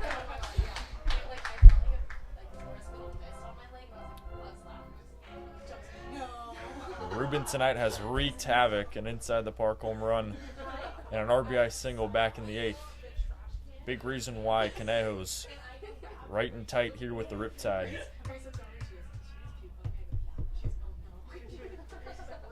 On the 0-1, it's away 1-1.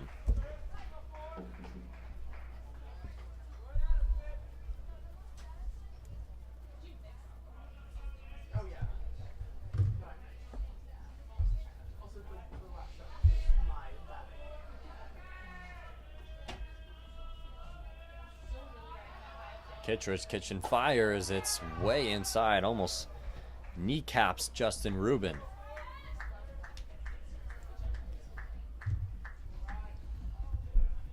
The Oaks winners over San Diego last night, or excuse me, on Sunday. They won 11-5.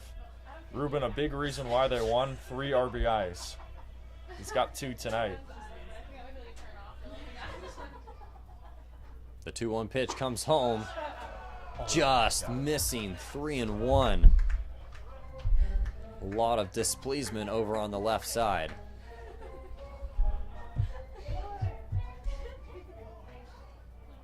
And it was a walk. They're going to, I think, intentionally walk him.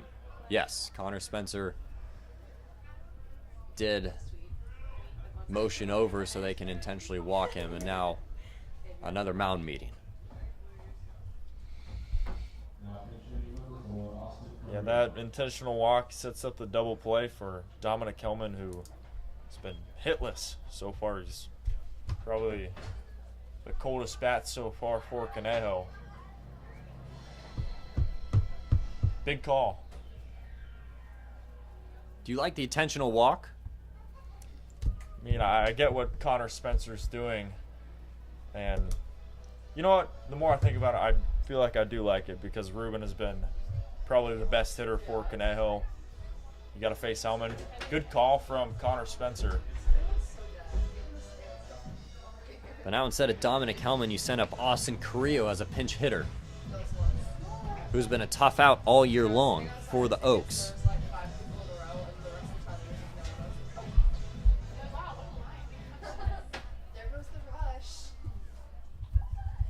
Now the manager for the Oaks playing some checkers. Carrillo swings at the first one, fouls it off.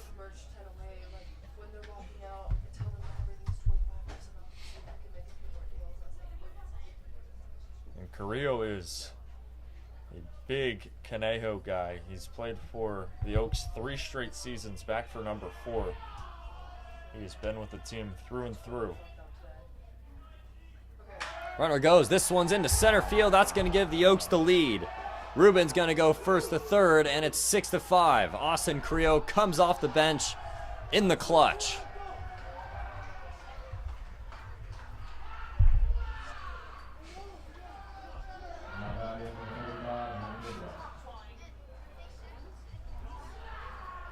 And Austin Carrillo has been a man on a mission for the Conejo Oaks, hitting over 270 in 3 straight seasons for Conejo.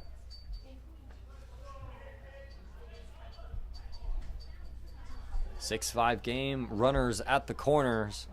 It's Landon West. This one's a bouncing ball over third. Deflected off of Gump. That's going to bring home another run.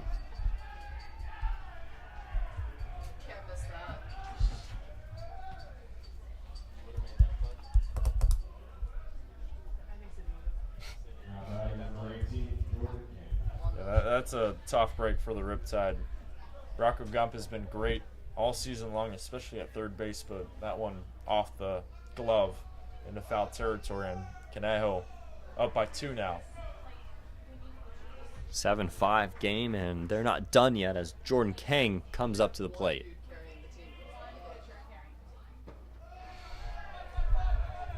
That's in the dirt, ball 1.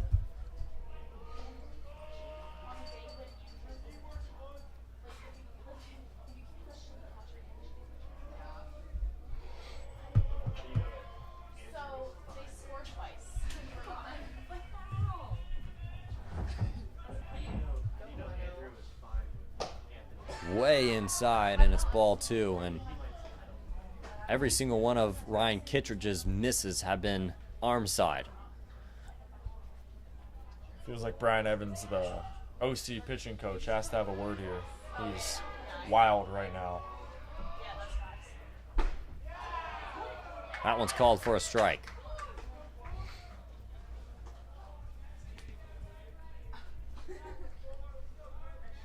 Fortunate thing, though, for the Riptide is this bottom half of the lineup hasn't really produced tonight. It's kind of been the top half.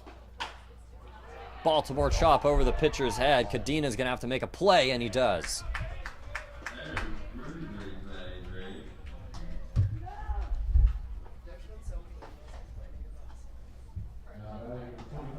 Two outs, now bringing up Cooper Chef.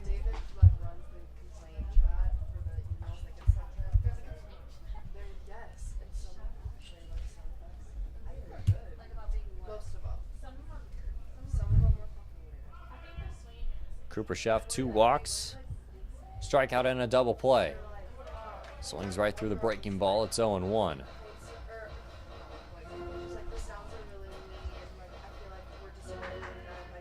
Yeah, Chef here can really turn this game on its head if he gets a hit here. 2 runners in scoring position. The Oaks are looking to run. That one just missing, 1-1.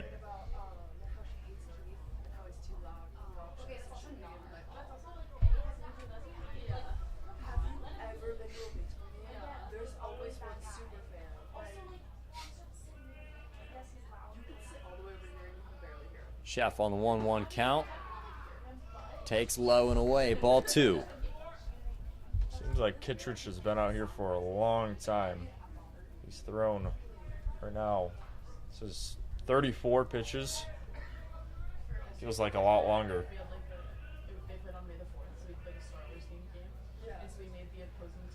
On the 2-1 pitch. That one's going to get past Wilkinson, and that brings home another run. 8-3 now. Off of a ball in dirt, and now it's a 3-run deficit, the Riptide. Hopefully now to stay in. Carrillo comes all the way around. Guys, I think it's me. I think I'm the bad one. It's now 6 straight runs for Conejo. On the 3-1. In the dirt, ball 4. Kittredge has been so solid all this year. And every once in a while, a great pitcher has to have one of those games.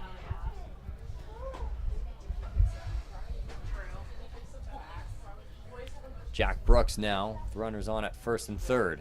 Still 2 outs. Runner goes, bunt gets down, but it's foul.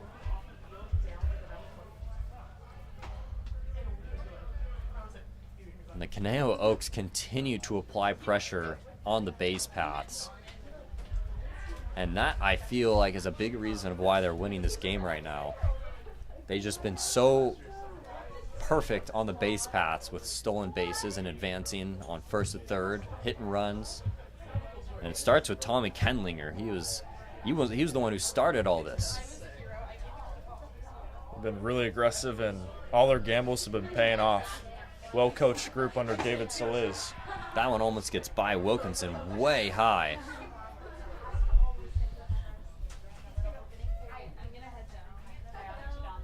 I'm sure Kittredge now is tired. 1-1 fouled straight back. 1 ball and 2 strikes. Orange County Riptide bullpen kind of moving around. Not a whole lot of action.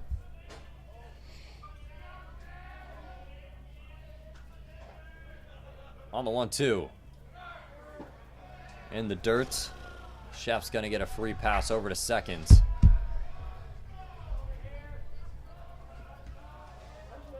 And the Oaks continue to swipe bags. But right now, I think that's rather a good thing. They don't have to worry about it. As Kittredge should just focus on the batter here. Deuce is wild. Kittredge comes home. This one, another one in the dirt, ball 3. Just seems like they're getting too cute with their pitches. Yeah, perfectly said, Jeff. I mean, you're down 3 now. Could be more. Just need to go with what you know. Got to get strikes here. Payoff pitch. just outside ball 4. Back-to-back walks, loads the bases.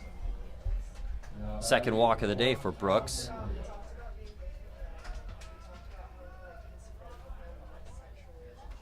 So it's Landon West over at third, Cooper Sheff at second, and now Jack Brooks at first. That's now the 11th walk that these Riptide pitchers have given up. Alan Camarillo swings at that one. It's 0-1. Talked with Connor Spencer before the game, and he said number one thing was the walks. They can't have these nights where they give up so many of them. And, you know, it seemed like the Oaks were kind of dead in their tracks. Now they're all over the Riptide. Kittredge going awfully quick. 1 ball and 2 strikes to Camarillo.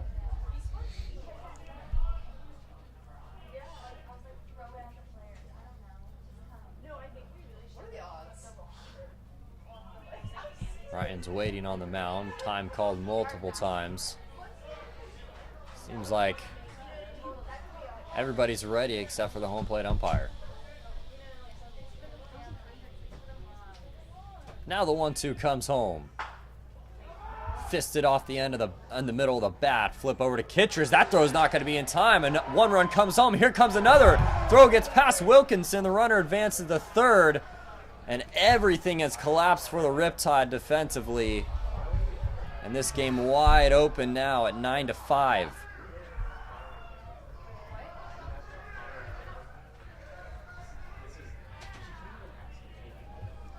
Nightmare scenario.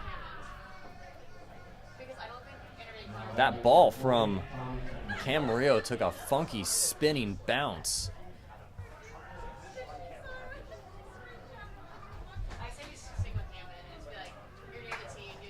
Now it looks like Kittredge's day could be done.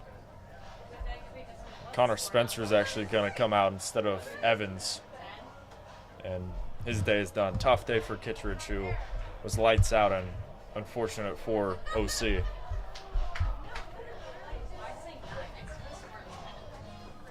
New pitcher coming in. We'll take a quick break.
Well, for the Riptide, things just keep getting bad to worse as it's 10-5 here in the top of the 8th.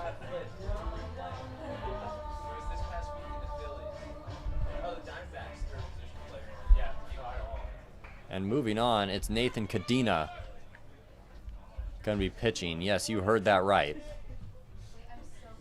And for Kittredge,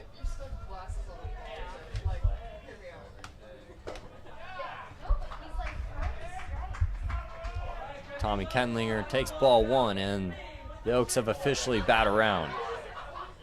And Cadena goes to college at San Jose State, no pitching experience. 1-1. Just got to get one out here. Kadena trying to do that on the mound this time.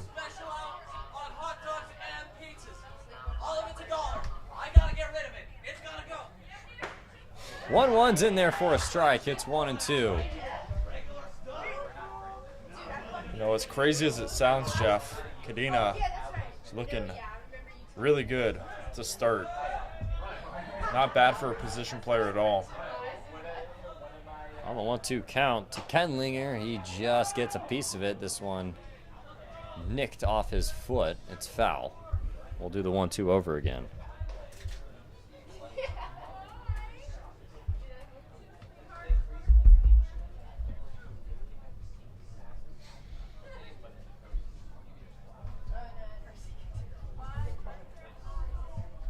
Just need the one. The 1-2, just low.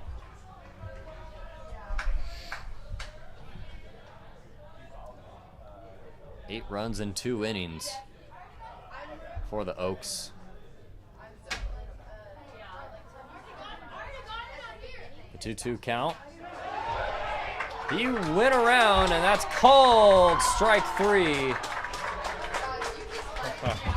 And Nathan Kadena has a little bit of damage control here in the top of the 8th inning. The Oaks break it wide open, 10-5.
Well, we entered the 9th inning all tied up, and it's crazy what a half inning can do.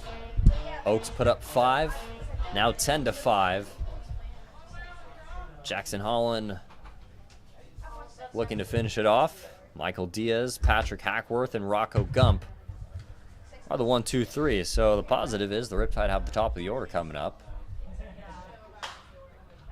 Diaz offers up the first pitch and fouls it off. Yeah, and on that note, I mean, tonight has been a good night for the top half of this Riptide lineup. Got 2 RBIs from Hackworth. You got 2 RBIs from Hammond. So they're producing most of the runs, and they got a rally here. Another one fouled off. It's 0-2.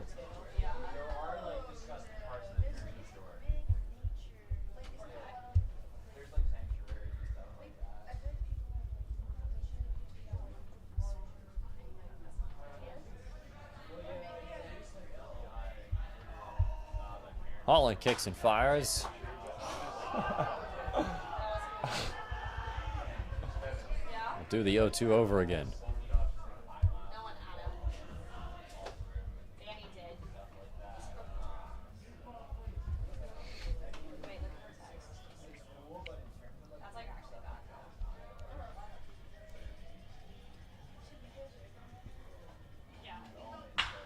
This one crushed into right. If it's off the base of the wall, Michael Diaz heads on over to second base. And the Riptide have a leadoff double.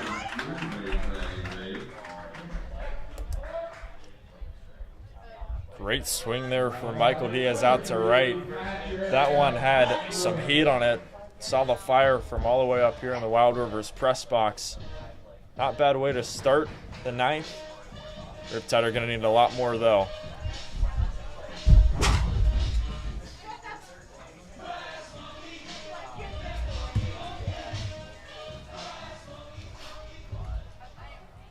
Patrick Hackworth looking to do something like that. Fights it off. It's 0-1.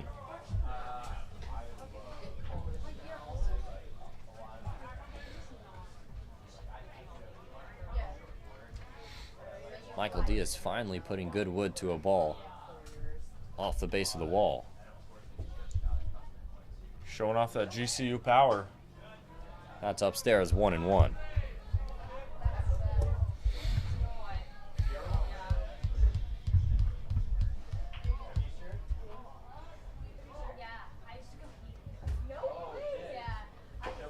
Hackworth puts down a bunt, it goes foul.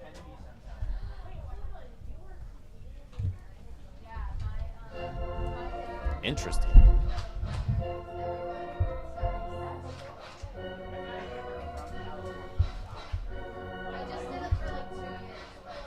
Let's see what Patrick Hackworth can do here. Down 0-2. He's an on-base machine, though, and he's going to hopefully try and find a way to battle back into this count. Already a pair of hits today.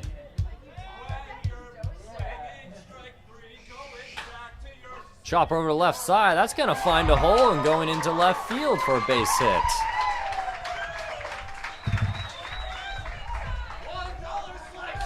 Now batting number 12, Rocco Gump. Back-to-back hits for the Riptide. Now brings up Rocco Gump. So the Riptide trending in the right direction. Jeff, when you need a base hit, you got to call Patrick Hackworth. I mean, this guy is unbelievable for OC. Bat to ball. Rocco Gump looking for his first hit of the night.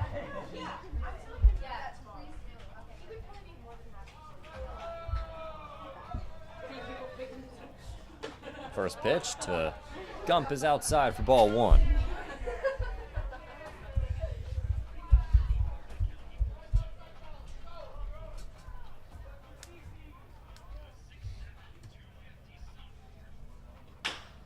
Chopper over to the right side, going foul.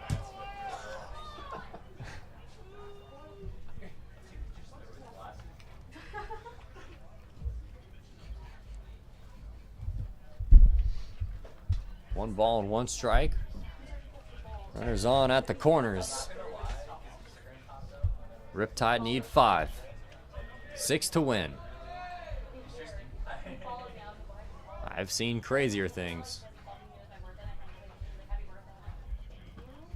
1-1 in the dirt, doesn't get past West. Kicks nicely, stays right there. Gump right now in danger of losing his 10-game hitting streak. He's been hitless so far. Be a great time for a hit, though, here in the 9th.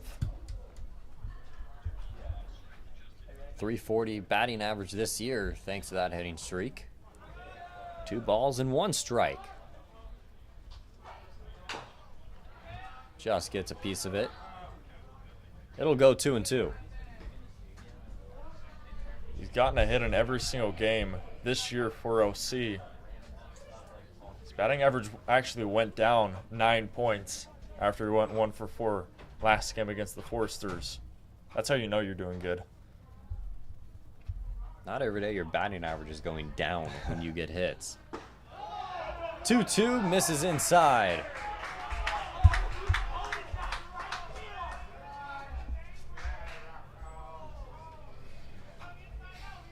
I got a feeling if the bases get loaded here, we could get really weird.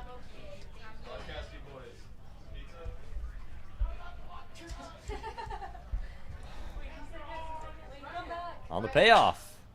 Popped up. West in foul territory makes the catch for the first out.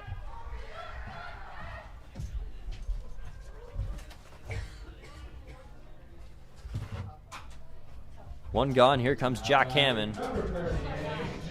Hammered a 2-run shot into left in the 7th inning.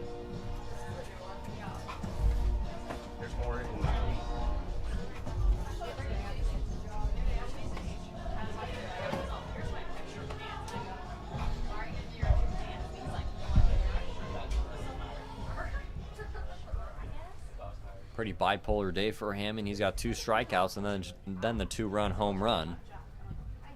First pitch is on the outside corner for a ball. Let's see if Jack Hammond has some heroics here at the Great Park. Already had some back in the 7th. See if the Riptide can get a comeback. Hackworth takes off. That one's really inside.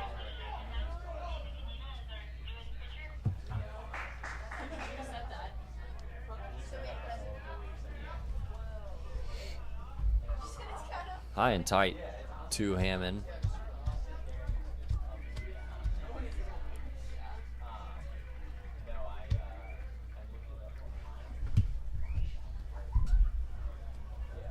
On the 2-0. Outside ball 3.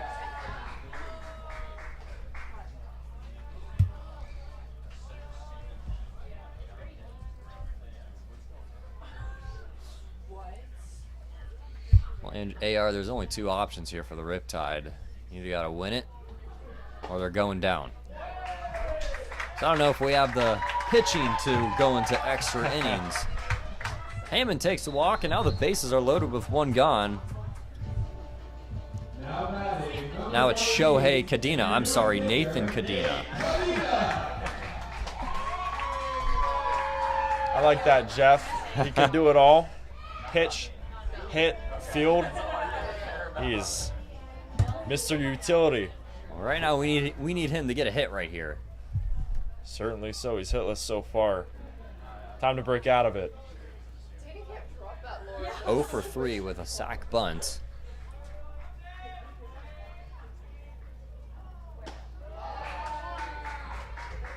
Ball 1.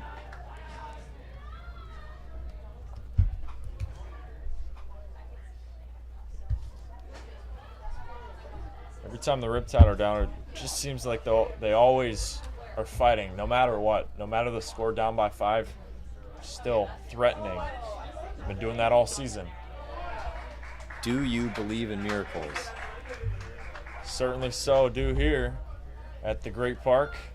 I mean, we've seen a lot of weird things happen. Why not, AR? Let's get weird here. Let's do it. Let's get weird. Bottom half of this lineup coming up. In the middle. We'll see. Only 2 outs left here for the Riptide. Not going down without a fight. Kadena just over the Mendoza line this year. That one's middle away for a strike. It's 2-1. Riptide are looking to see 2023 Nathan Kadena, who hit about 300. 3-0, 2-1, gets the green light, drops that into right field. That's gonna score a pair. Oh, and Hammond goes over to third. Kadena delivers, and it's 10-7.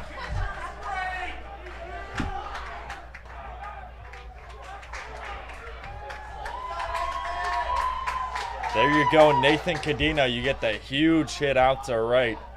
Call him Captain Kadena.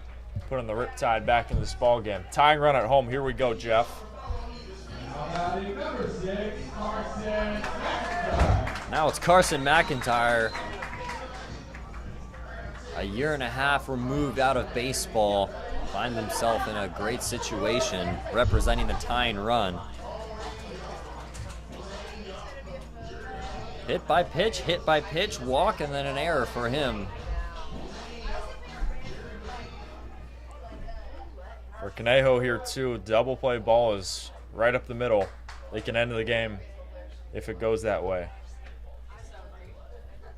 Cadena short lead over at first.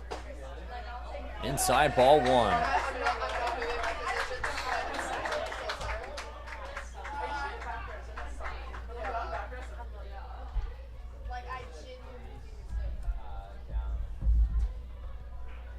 Some action over at the Oaks bullpen. On the 1-0. This one hit into right. Back goes Brooks. Can't get it! One run's gonna score. How fast can Nathan Cadena run? He gets the stop sign. Welcome back, Carson McIntyre. First hit in a long time. All of a sudden, we have the tying run up to the plate. Or the tying run in scoring position. What a hit there by Carson McIntyre, and pressure's on Conejo now. 2-run ball game, and man, this is an absolute classic CCL here at the Great Park. Whichever side wins, this is gonna be impressive, not to say the least. We'll be right back as the Oaks go to the bullpen. We'll take a quick break.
Well, we said we were going to get weird, and it's been interesting here.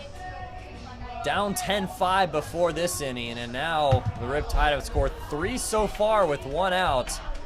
Carson McIntyre represents the tying run in scoring position, and now it's Luke Johnson pinch hitting.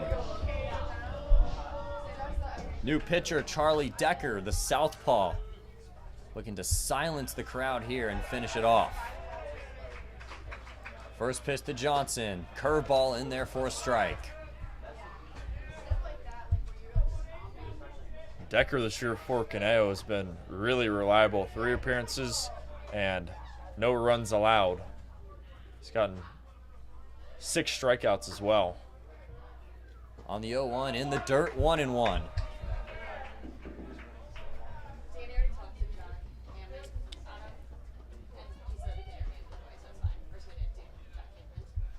Luke Johnson this year, 243 average. 2 home runs. Tried to hold up his swing, and he did.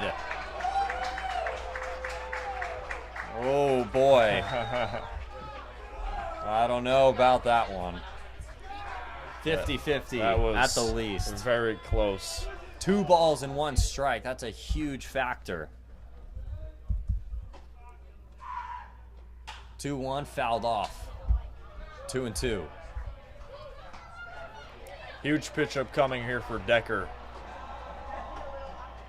It's been lights out for the Oaks. Trying to stay lights out here at the Great Park.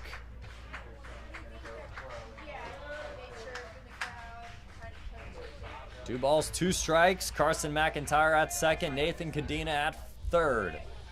On its way, it's low, ball 3. Oh my God. No way. So wrong right now.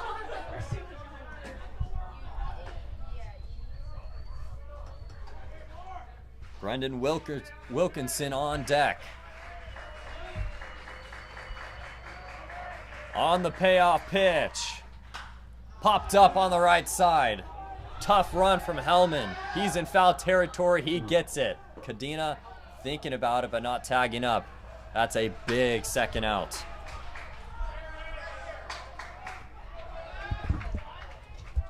Yeah, that one was in foul territory for what felt like an eternity.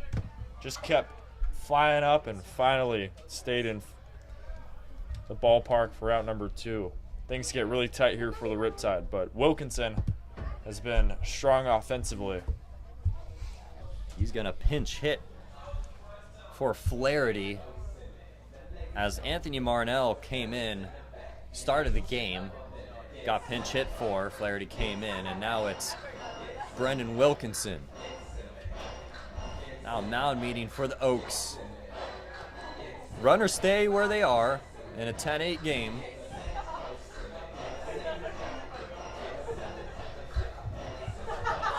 Base hit, though. Carson McIntyre has got to be on his horse. Yeah, got to be going full speed. Anything hit, got to be going 100%. For Wilkinson here, though, he's kind of been struggling. 5 games without a hit. Started off the season with 4 straight games with hits. Number 11, Brad Wilkinson. No better time to get one than right now.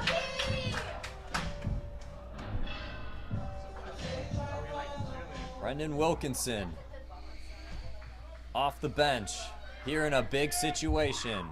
First pitch to the catcher, outside, ball 1.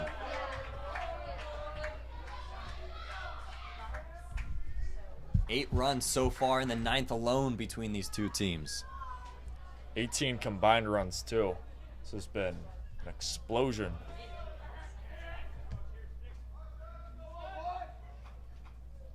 On the 1-0, 2-0.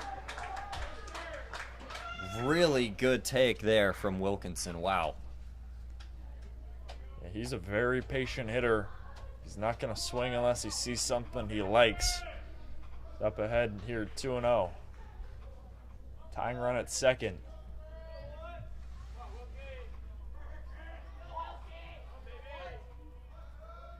On the 2-0. Outside for a strike. Painted by Decker.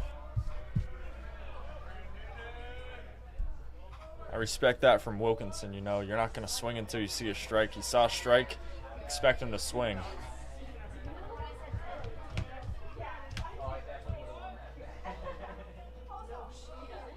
Two balls and 1 strike. Wilkinson, chopper up the middle, stabbed by Decker, and that's going to be it.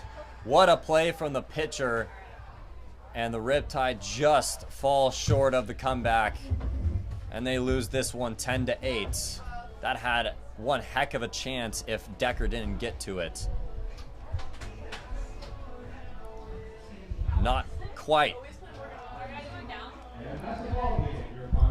Yeah, cat-like reflexes there from Decker. That was very impressive for him, not only to glove it, but to win the race to the plate.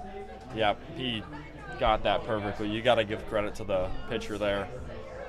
Valiant effort from the Riptide, though. I mean, they battled back from what felt like a hopeless comeback into a possible comeback, and they were right on the doorstep, but just came up short. And they'll try and turn it around tomorrow against San Diego. 10-8 ball game. The Riptide just falls short. That's going to do it for us at the great park from all of us here at the Orange County Riptide. Thank you for tuning in. Thank you for following us on Instagram at Orange County Riptide. I'm Jeff Wilson, Andrew Relvis with our director, producer,